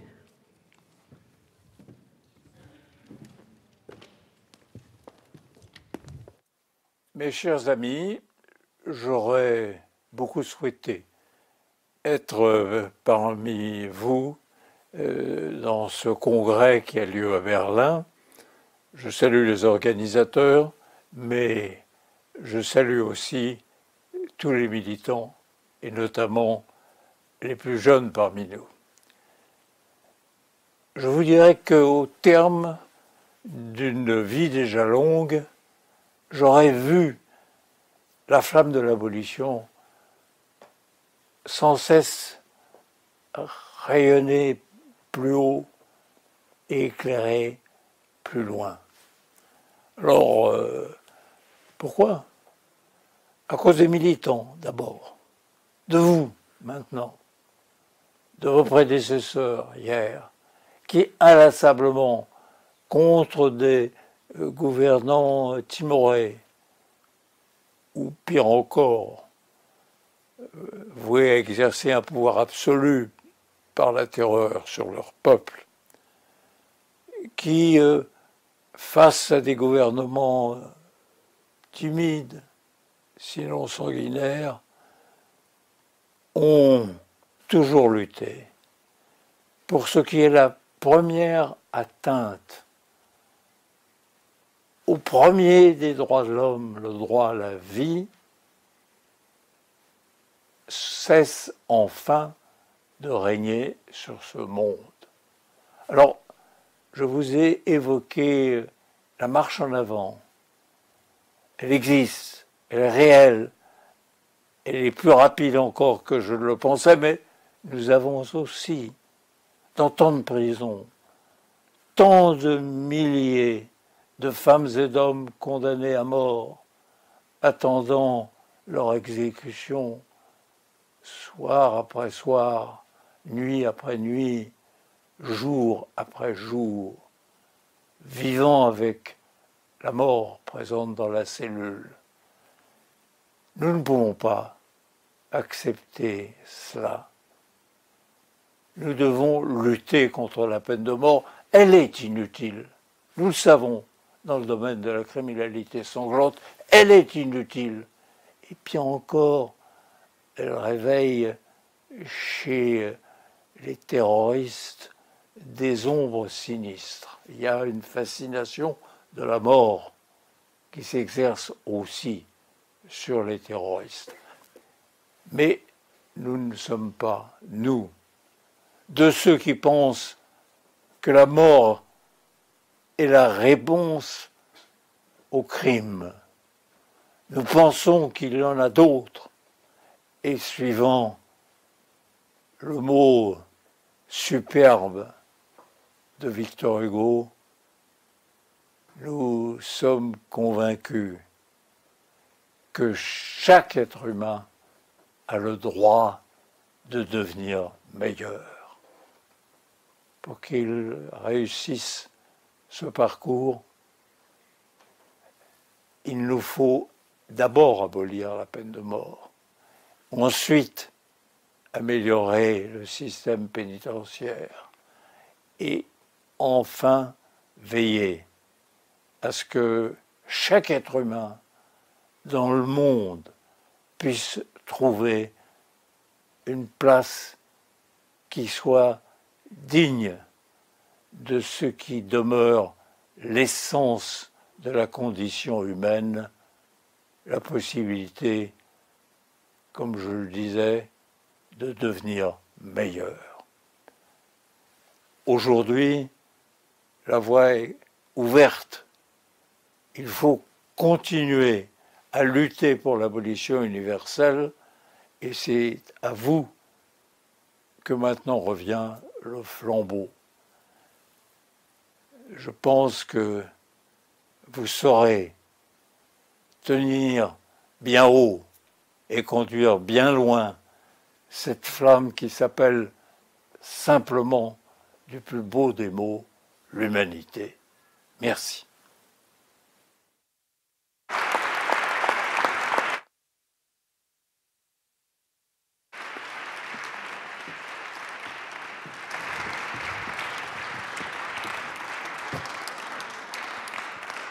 Cher Monsieur Robert Badinter, nous saurons reprendre le flambeau. Ce prix vous est dédié et nous en sommes très honorés. Mais je suis aussi extrêmement honorée d'accueillir sur la scène Madame Christiane Taubira, ancienne garde des Sceaux et ministre de la Justice française, mais aussi grande militante des droits de l'homme et très chère à notre cœur. Madame Taubira.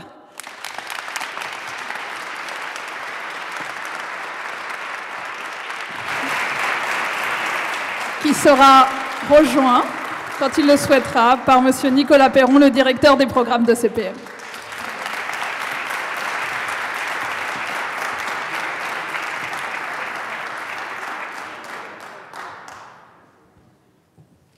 Merci Ariane, merci Mathieu. Monsieur l'ambassadeur de France, mesdames et messieurs les ministres, mesdames et messieurs les parlementaires, mesdames les ambassadrices, messieurs les ambassadeurs, à travers vous, nous saluons tous les pays présents.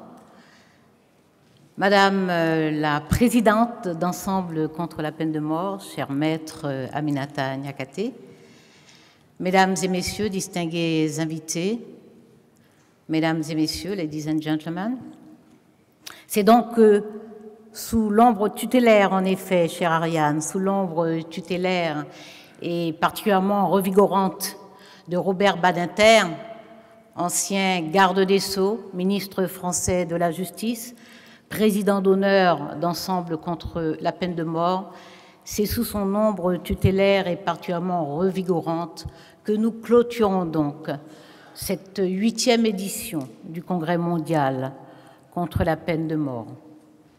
Nous avons vu que son ardeur, sa lucidité demeurent intactes. Et cette ardeur et cette lucidité ont porté ces mots forts et justes qu'il a eus au sein du Parlement français en octobre 1981, ce qui lui a permis de conduire le Parlement français à abolir la peine de mort en France, malgré une opinion publique majoritairement rétentionniste. Robert Badinter a ouvert une voie qu'il continue d'éclairer. Cette voie, nous l'avons empruntée, nous l'empruntons ensemble. Nous venons de passer presque une semaine ensemble et nous nous sommes laissés traverser par toutes les gammes d'émotions. Nous avons noué ou renoué des contacts, entamé ou poursuivi ou revigoré des amitiés. Nous avons approché des personnes que nous connaissions de loin. Nous avons vu de près des personnes dont les combats nous étaient familiers. Nous avons ri ensemble parce que nous aimons la vie. Nous avons pleuré ensemble aussi autour d'histoires personnelles poignantes. Nous avons tremblé ensemble lorsque nous avons appris que des dates d'exécution avaient été déclarées pour des femmes et des hommes actuellement dans les couloirs de la mort. Nous avons aussi salué la force morale de ces femmes et de ces hommes qui sont depuis tant d'années dans ces couloirs de la mort. Nous nous sommes inclinés devant leur dignité. Et Keslama vient de nous donner un exemple éclatant de cette dignité et de ce courage, de cette force morale. Nous devons avoir le courage de prononcer ces mots de la barbarie d'État. Décapitation, pendaison, électrocution, peloton d'exécution, chaises électriques, injection létale, sans compter ces sinistres corvées de bois. Et ces botched executions, ces accidents pendant les exécutions, qui sont tout simplement de la torture, un massacre, une honte. I'd like to pay tribute to all of you and to each of you for being still there, still arguing, still convincing, still fighting at home and abroad. We are linked through this common fight with common goals for our common world. We say it clear and loud. We fight for universal abolition of death penalty everywhere and definitely. For each one of these people who are innocent, we know that we don't have the right to give up the fight. For them, we are going to keep on fighting. For people guilty to universal abolition everywhere, definitely.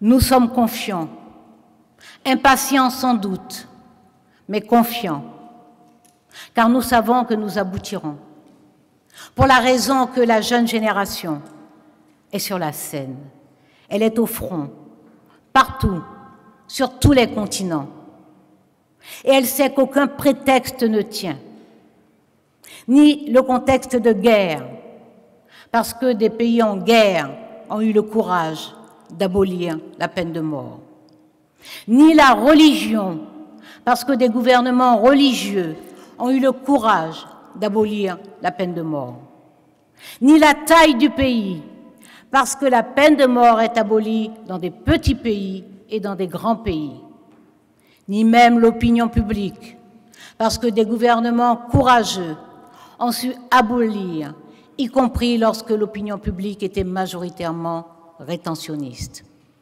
Les jeunes savent que tout cela, ce sont des prétextes, des oripeaux de lâcheté. Ils savent que la peine de mort sert essentiellement à contrôler et à intimider les populations. Ils savent qu'il y a des biais sociaux, raciaux, racistes même, dans l'application de la peine de mort. Ils savent que ce sont les esprits libres qui sont le plus visés. Ils savent que cette peine de mort tombe lourdement sur celles et ceux qui protestent, sur des artistes, celles et ceux qui pensent, sur celles et ceux qui chantent et qui jouent de la musique, sur les pauvres, sur celles et ceux qui appartiennent à des minorités stigmatisées, sur celles qui s'aiment, ceux qui s'aiment librement, comme l'amour permet, librement, en s'épanouissant. Ce qu'on appelle les personnes homosexuelles qui s'aiment, tout simplement, parce que c'est magnifique de s'aimer et que toutes et tous nous aimons et nous savons aimer. Parce que ces jeunes-là savent qu'il n'y a là que de la duperie, ils savent qu'ils arriveront au bout de cette barbarie. Alors grâce à cette jeunesse qui est sur le pont, sur tous les continents, nous reprenons courage et nous ressourçons notre courage, parfois dans la poésie et aujourd'hui dans les mots de cette poétesse André Chédid. J'ai ancré l'espérance aux racines de la vie. Face aux ténèbres, j'ai dressé des clartés, planté des flambeaux à la lisière des nuits, des clartés qui résistent, des flambeaux qui se glissent entre ombres et barbarie, des clartés qui renaissent, des flambeaux qui se dressent sans jamais dépérir. Ces mots de la poétesse André Chédid nous accompagnent parce que c'est ce que font vos voix lorsqu'elles s'élèvent seules ou seulement à quelques-unes. C'est ce que font nos voix lorsqu'elles s'élèvent ensemble, dresser des clartés, planter des flambeaux pour la dignité humaine, pour la justice, pour la vie. Merci.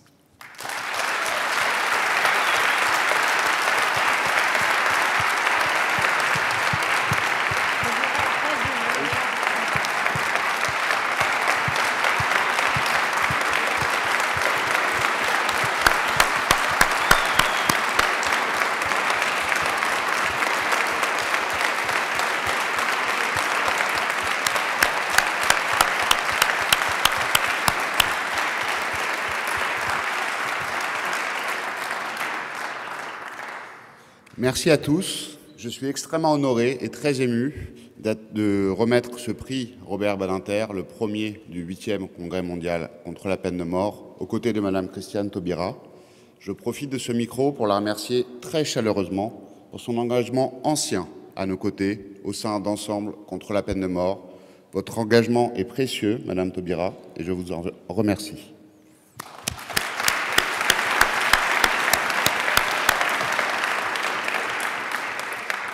J'ai la lourde tâche, très lourde tâche, de vous présenter aujourd'hui les 4 personnes qui ont été proposées à la nomination du Grand Prix Robert Badinter par le jury composé de membres de la Coalition mondiale contre la peine de mort et d'Ensemble contre la peine de mort.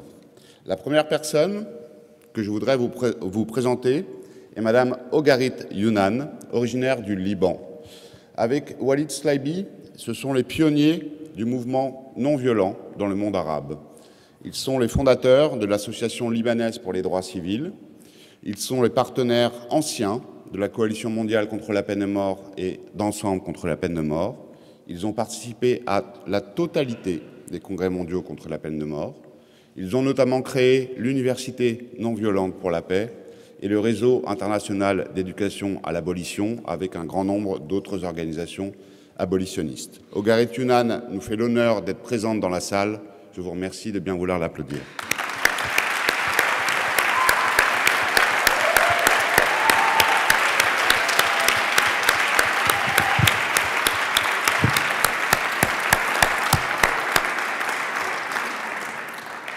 L'autre personnalité qui a été soumise au vote du public de ce 8e congrès mondial contre la peine de mort est M.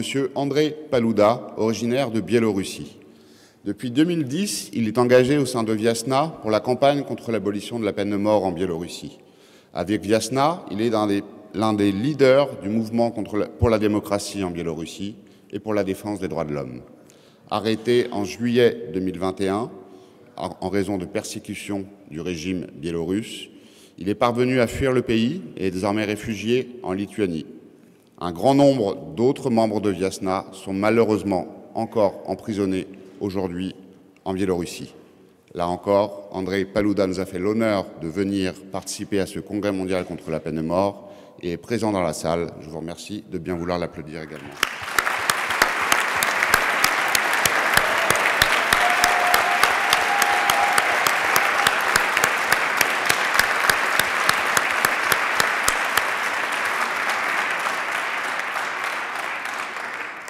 La troisième personnalité que je souhaiterais vous présenter est originaire du Malawi. Il s'appelle M. Alexius Kamangila. C'est un avocat. Il défend des condamnés à mort. Et grâce à son intense activité de plaidoyer, il a réussi à persuader la Cour suprême du Malawi de rendre anticonstitutionnelle la peine de mort. Malheureusement, la décision a été cassée quelques semaines plus tard, mais Alexius poursuit son combat et il garde espoir pour que la peine de mort soit enfin abolie au Malawi. Alexius était intervenant lors de ce 8e congrès mondial contre la peine de mort. Il est donc présent dans la salle. Merci de l'applaudir.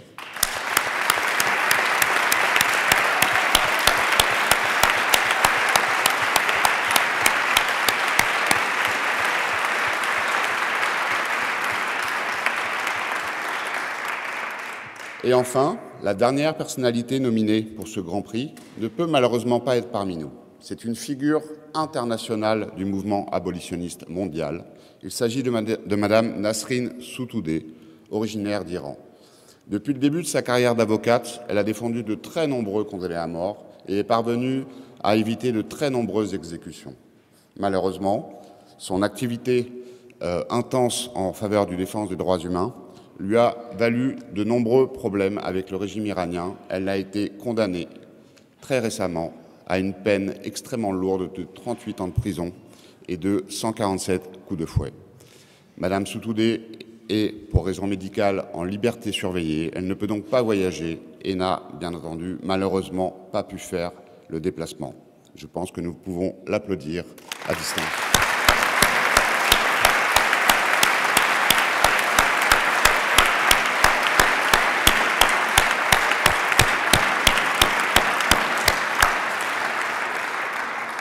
Elle s'est engagée également avec le mouvement Legam, un mouvement contre la peine de mort en Iran. C'est ce qui lui a valu la plupart de ses arrestations auprès du régime iranien. Sa nomination est bien sûr également une nomination qui a été donnée aussi à l'ensemble des activistes du mouvement iranien qui ont été extrêmement présents lors de ce 8e congrès mondial contre la peine de mort.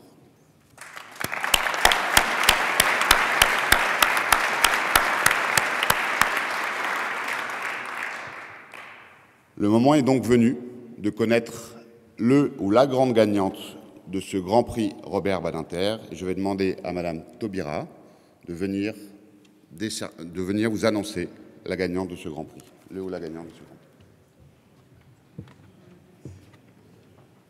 Prix.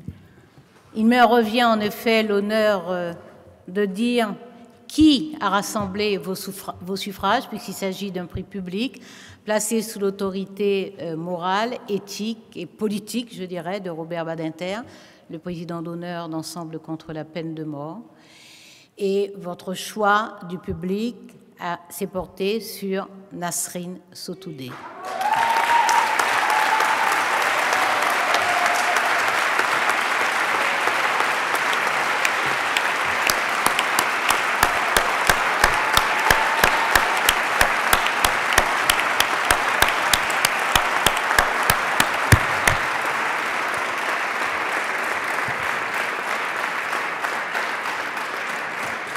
Je vais demander à M. Mahmoud Ameri Moghadam, le directeur de l'association Iran for Human Rights, de venir en tribune pour prendre le prix au nom de Mme Sotoudeh.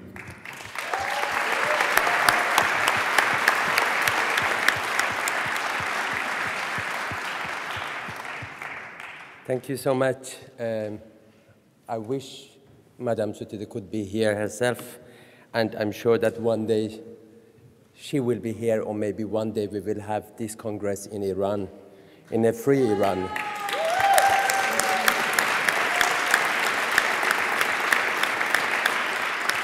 But until then, I have the honor of reading Madame Sotoudeh's message to you. This message is written before she knew that she was going to get this award. The only information she had was that she was one of the 4 candidates, and she didn't have the name of the other candidates either. So this is the message from Madame Sotoudeh. Honorable organizers and participants of the World Congress Against the Death Penalty, with my due respect,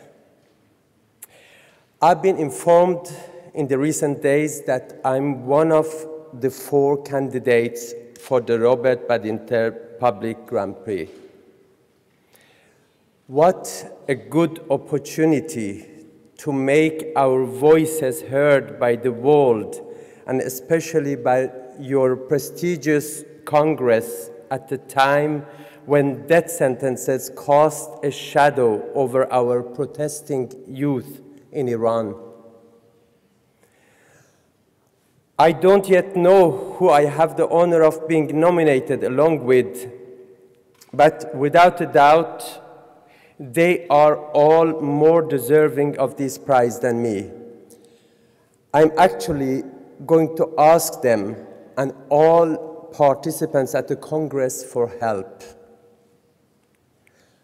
I, Nasrin Sotoudeh, a lawyer and political prisoner in Iran, ask all the world and this Congress to be eyes and ears of Iranians during these difficult days. Days that see young people who've used their legal right to participate in the woman life liberty protests unfairly sentenced to death. Changing the government's behavior towards protesters and restricting the judiciary from executing protesters will help to abolish the death penalty in the future Iran. These days, public opinion in Iran is closer than ever to abolishing the death penalty and aligning with the goals of the global human rights community to realize life based on peace, justice, and law. Therefore, as a reputable civil institution, we ask you to help us in establishing peace, justice, and abolishing the death penalty. May your support and allyship in conveying the voice of Iranians for justice be the beginning of the end of the death penalty. With best regards, Nasrin Sotoudeh, Iran, Tehran, November 2022.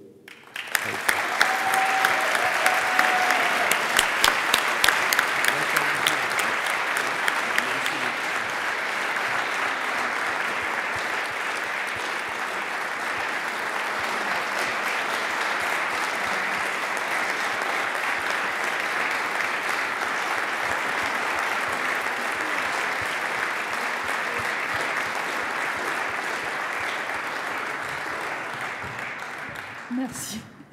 Vous pouvez. Merci.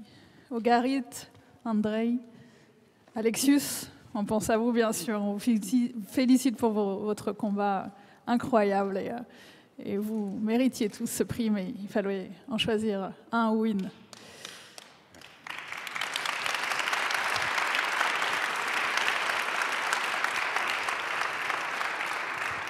Matthew. Je crois qu'il est temps pour nous de clôturer cette session de remise des prix.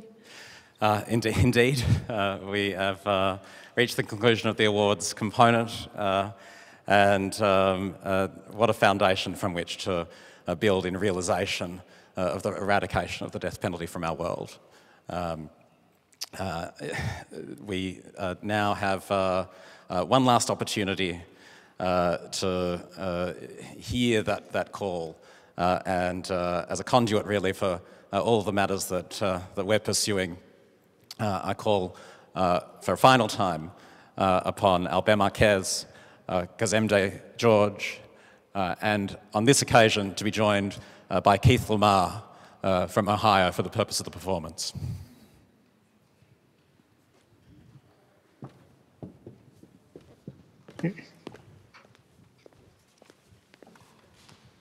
When people typically think of an artist,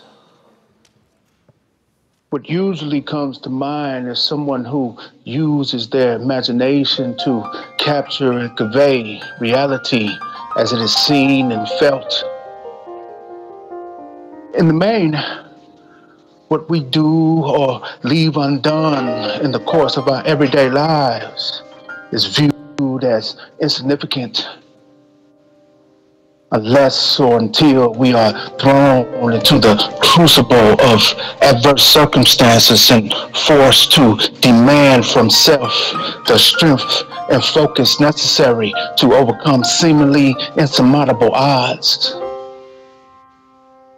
I recite these words on November the 18th, 2022, less than 1 year away from my proposed execution, which is scheduled to take place on November the 16th, 2023.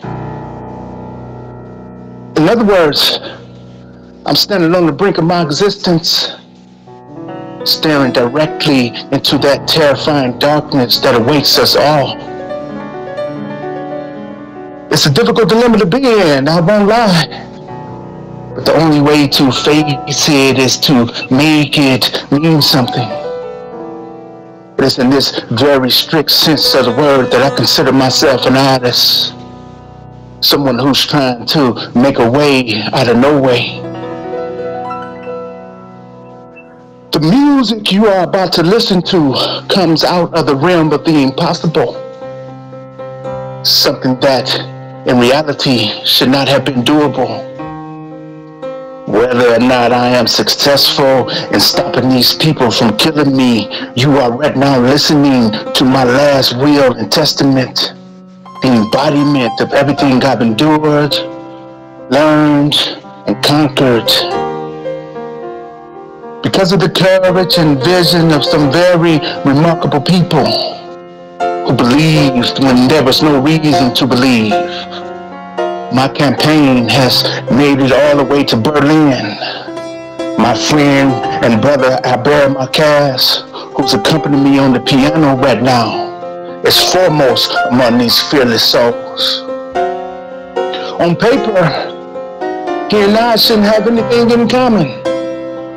After all, we speak different languages and come from two very different worlds where there exist barriers that aren't always easy to overcome. But music is a bridge, and all we need to do is open our hearts and minds to be able to comprehend the complexities that constitute our shared humanity. Ain't that right, Albert?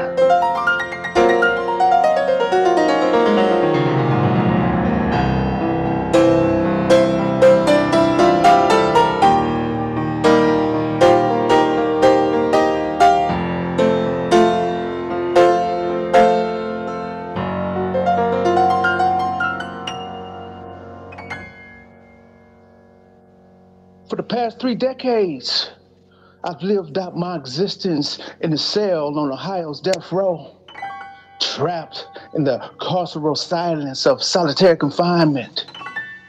For the uninitiated, this means I've spent the bulk of my life, 23 hours a day, trapped in a cage no larger than the average closet. How have I survived without losing my mind? Music. When I first arrived here 3 decades ago, I was a deeply wounded and bitter person.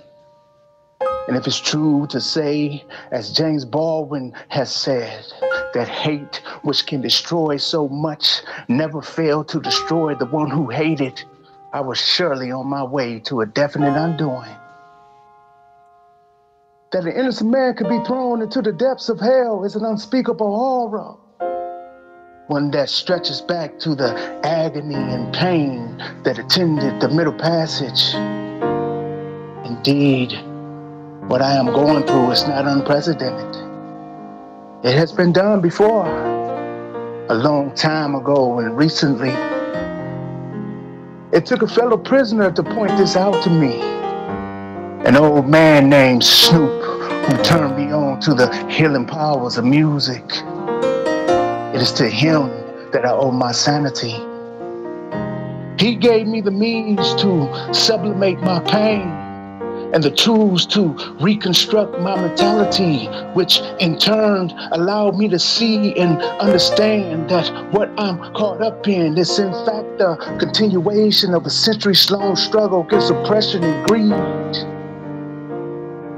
John Coltrane was my introduction to improvisational music, the music most commonly known as jazz, and served as the entry point into the vast reservoir of resistance and accumulated wisdom that accompanied would-be slaves on their journey to the new land. Put in this proper perspective, this music is the blood-drenched document of man's inhumanity to man and the overcoming of it. John Coltrane's Love Supreme should be seen in this light as the recapitulation of the fight to hold on to one's humanity. In the face of the unspeakable, unthinkable, one must not only speak and think clearly, but one must also strive to find the fortitude to love supremely. That's the moral of the story, folks. When heard separately, the piano is how the wind blows. And the horn is the blood-curdling scream of someone trapped inside a dream gone mad. It is only when these polyrhythmic sounds abound and come together that the creator's voice can be heard. Everything is beautiful. Planted within the peerless plight that awaited my ancestors was a seed of hope, which was watered and cultivated by music. Through the lifting up of every voice came the singing, came the ringing of this glorious thing called freedom, which is love's true destiny. Indeed, love is the only freedom. Love is the only freedom. Love is the only freedom. We assert our true value when we persist. Hey. When, in spite of all and everything, we insist on the highest and best from ourselves and each other. This music is about trust and faith. Hey. About stepping out even when you can't see the stairs and believing that your foot will find something solid to stand on. Following your heart is the purest form of improvisation. Being true to that voice that calls you forward, and then doing with dignity and grace the thing that needs to be done. To change this system, to change the world, we must first change ourselves. That's what John Coltrane believed. It is to this that we are calling all souls. Calling all souls. Calling all souls.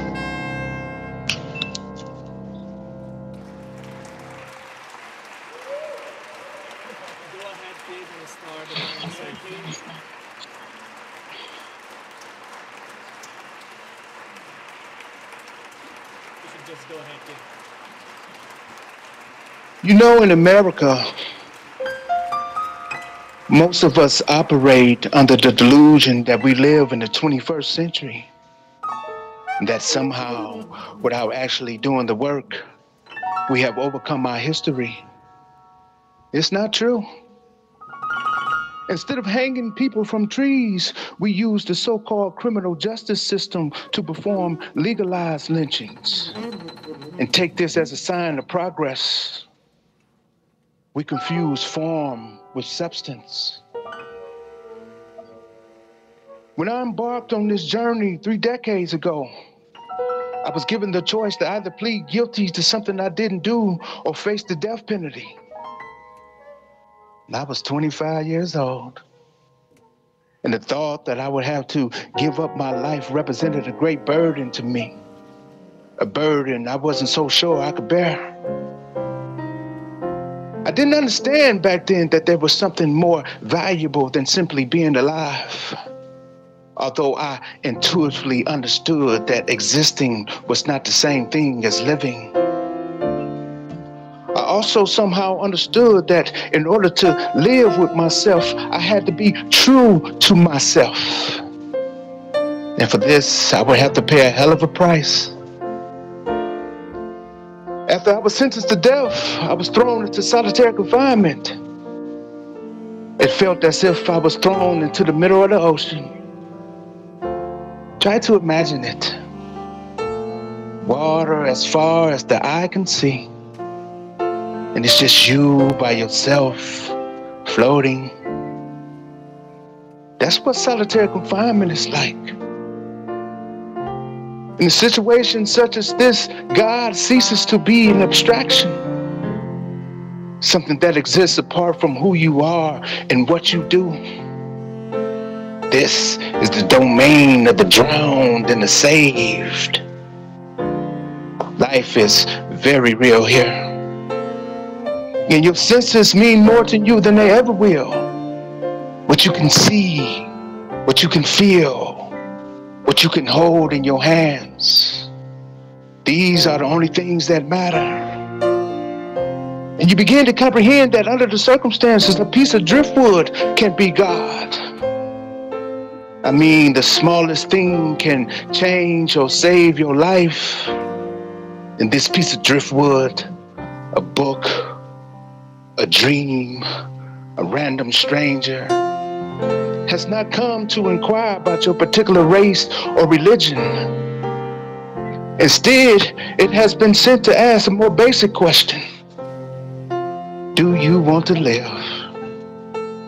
And what does it mean to be alive? What are we doing here? If you ask Nazim Hikmet, who's one of my favorite poets, he would tell you that living is no laughing matter, which to me implies that we didn't come here to play, to have fun. And if that be the case, then I can live right here where I am, right here on death row. I needed to know that. More importantly, I needed to know that it's possible to lose everything and still be saved. At some point, I had to be willing to accept that the vastness I was so afraid of was God, which exists inside of me, inside of all of us. To accept this truth, I had to go within and teach myself how not to be afraid. And what exactly did I have to be afraid of anyway? Death? Hell? Well, as James Baldwin once famously said, when one is continually facing the worst that life can bring, one eventually ceases to be controlled by a fear of what life can bring. I amen his clarity. The arc of the moral universe bends towards justice, we are told. This may very well be, but we, with our own hands and minds, must bend it. We have to do the work. People are dying who could be saved. People are dying. We can save them.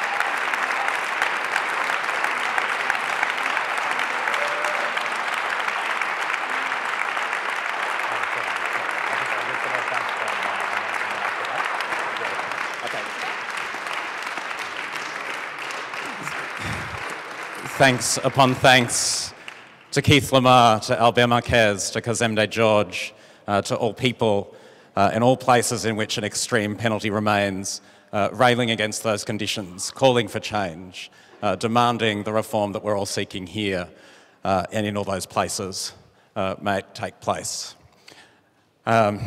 We've now come to the conclusion of those proceedings. Ariane?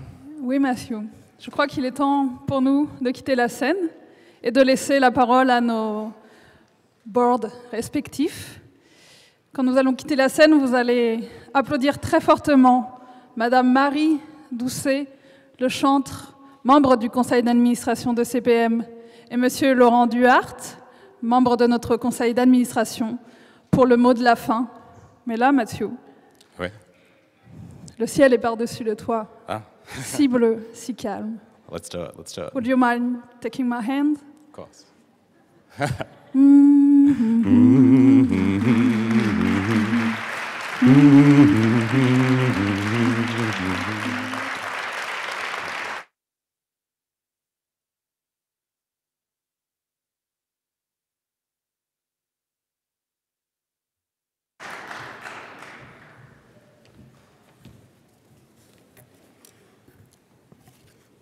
Mesdames et messieurs les ministres, parlementaires et diplomates, distingués invités, chers participants et participantes, chers membres de la famille abolitionniste, nous adressons nos remerciements chaleureux à toutes et tous ceux ici présents, invités et intervenantes, bénévoles, qui ont participé et contribué à ces 4 jours et qui nous ont suivis via le site ou l'application.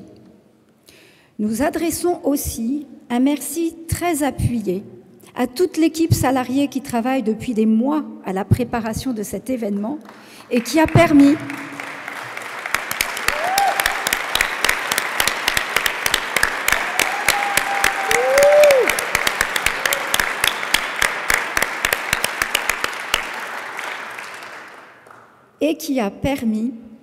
la réussite de ce congrès.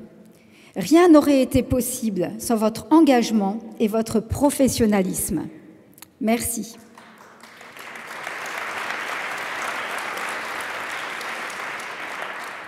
La force de tous ces témoignages, la qualité des interventions, la détermination de cette belle jeunesse engagée contre la peine de mort nous ont profondément et positivement marqués.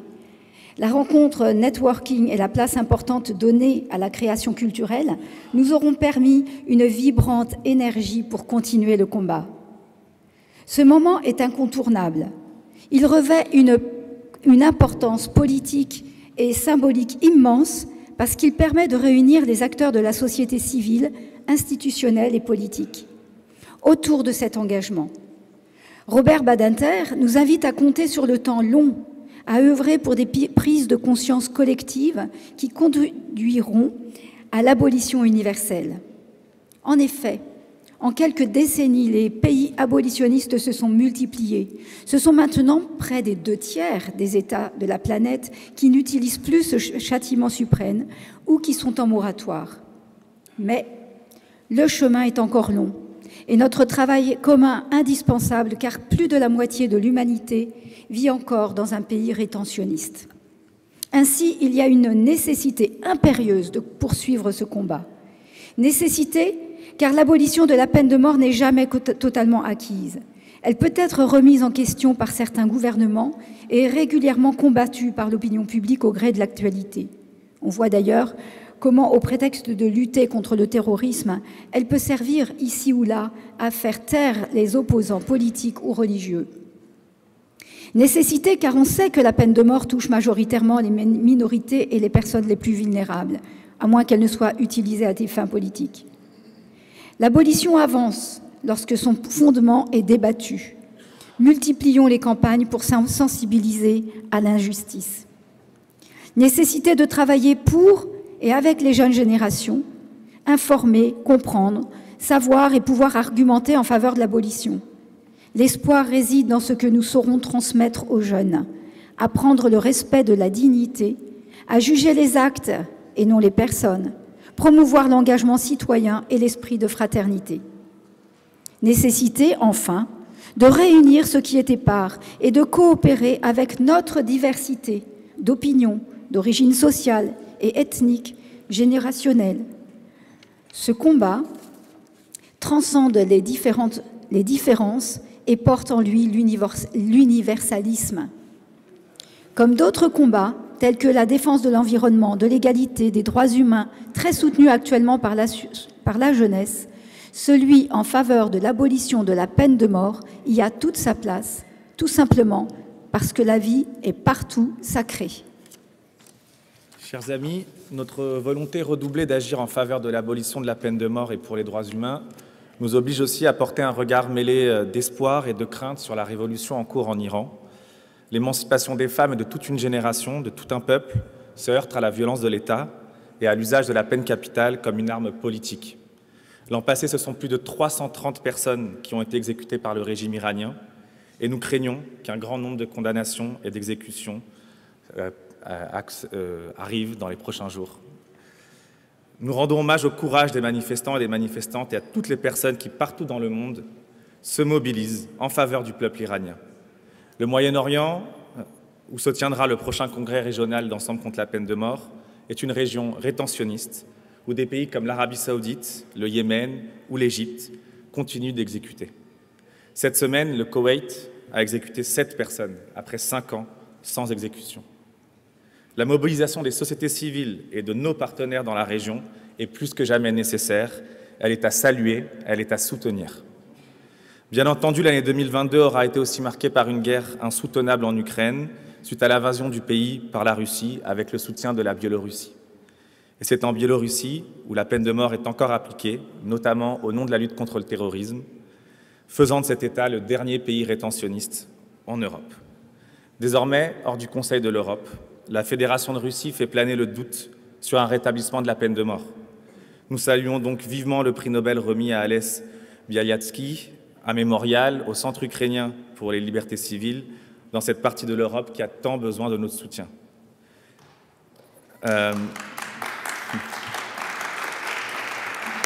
Mais l'année 2022 a aussi été une année d'avancée de la cause abolitionniste, notamment sur le continent africain, on l'a vu tout à l'heure avec nos amis du Cameroun, et on a vu l'abolition de la peine capitale en République centrafricaine et en Guinée équatoriale. Et c'est l'aboutissement d'un formidable travail mené par des acteurs de la société civile, soutenu par des ONG comme Ensemble contre la peine de mort et bien d'autres. Et ces victoires, elles nous confortent dans l'idée que le continent africain sera le prochain continent abolitionniste.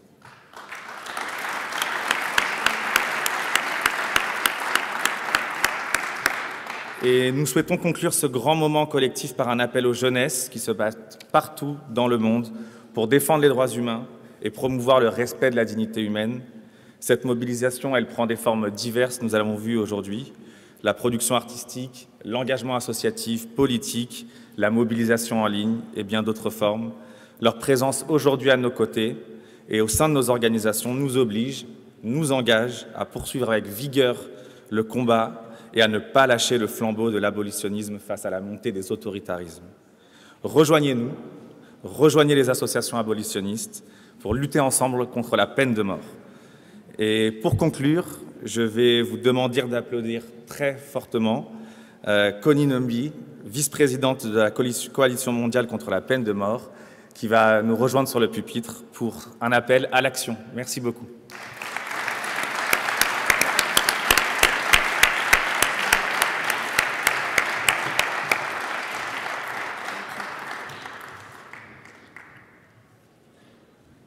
Good afternoon, everyone. My name is Anumbi Koni Numbia. They presented me.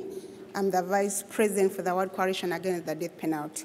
I congratulate everyone who has made it through up to now, and each and every person who has not won an award. We are winners. We are all winners. And I congratulate you upon each and everything that you've done towards the abolition of the death penalty all over the world. And happy birthday, World Coalition Against the Death Penalty. The eighth word. Thank you. I'll be brief. The Eighth World Congress is coming to an end. It's been over 20 years since the first one, and our commitment to worldwide abolition of the death penalty is fully renewed. Over the last few days, we have looked at the future generation of abolitionists. We see what the movement can now become, and we live with a hope to secure abolition of the death penalty worldwide. We are inspired by the speakers we listened to, by the quality of the debates, the wealth of information shared, and the solidarity within the movement. The Abolition Awards have celebrated new and impactful initiatives from India to the Central Republic of Africa, from Pakistan to the United States of America and Cameroon. We have also touched upon the deeply political nature of the death penalty. Let Iran and Singapore, Saudi Arabia and the United States of America, China and Egypt know that the world is watching. The trend towards abolition does not happen by chance. We as a movement, a stronger, broader, and more diverse movement over the years, collectively are making it happen. To countries that do not use the death penalty but are yet to make that final change, we are here to extend our hand. We will work together in order to declare that the death penalty has the death penalty has been formally abolished.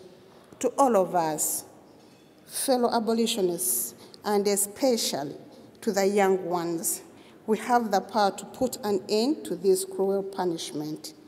Let's do it all.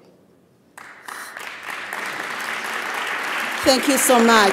I now take the opportunity to invite Mr. Raphael. Thank you, Connie. Thank you to everyone. I never had in my life such emotion. This is the first time I cry. Several times in a ceremony. We are late. We have to leave, but we cannot leave now like that. We have commitment to take. Commitment is what transforms a promise into reality, belonging the words of Abraham Lincoln. L'engagement est ce qui transforme une promesse en réalité.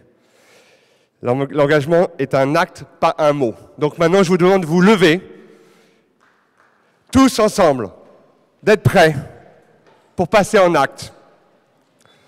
Car la fin du Congrès, ce n'est que le début de nos engagements collectifs, une fois rentrés dans chacun de nos pays.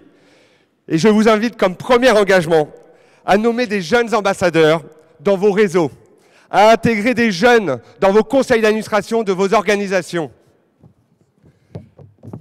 Vous allez recevoir dans les prochains jours un mail vous invitant à faire vos retours, vos remarques, vos satisfactions, mais aussi vos idées pour améliorer le prochain congrès. Car oui, je vous attends, nous vous attendons au prochain congrès mondial qui aura lieu dans 3 ans. Et je ne peux pas terminer ce congrès sans remercier la coordinatrice du congrès, Ramla Leatouji, sans remercier Ariane Jacoberger qui a assuré le programme académique et sans remercier toutes les équipes de CPM. Je suis tellement fier des salariés, des bénévoles, des administrateurs de CPM. Merci beaucoup. Je suis tellement fier de faire partie de la famille abolitionniste. Je vous invite à récupérer vos affaires, à nous regrouper tous en bas pour le happening final, tous ensemble pour dire non à la peine de mort. Vive l'abolition! Vive l'abolition universelle! Merci.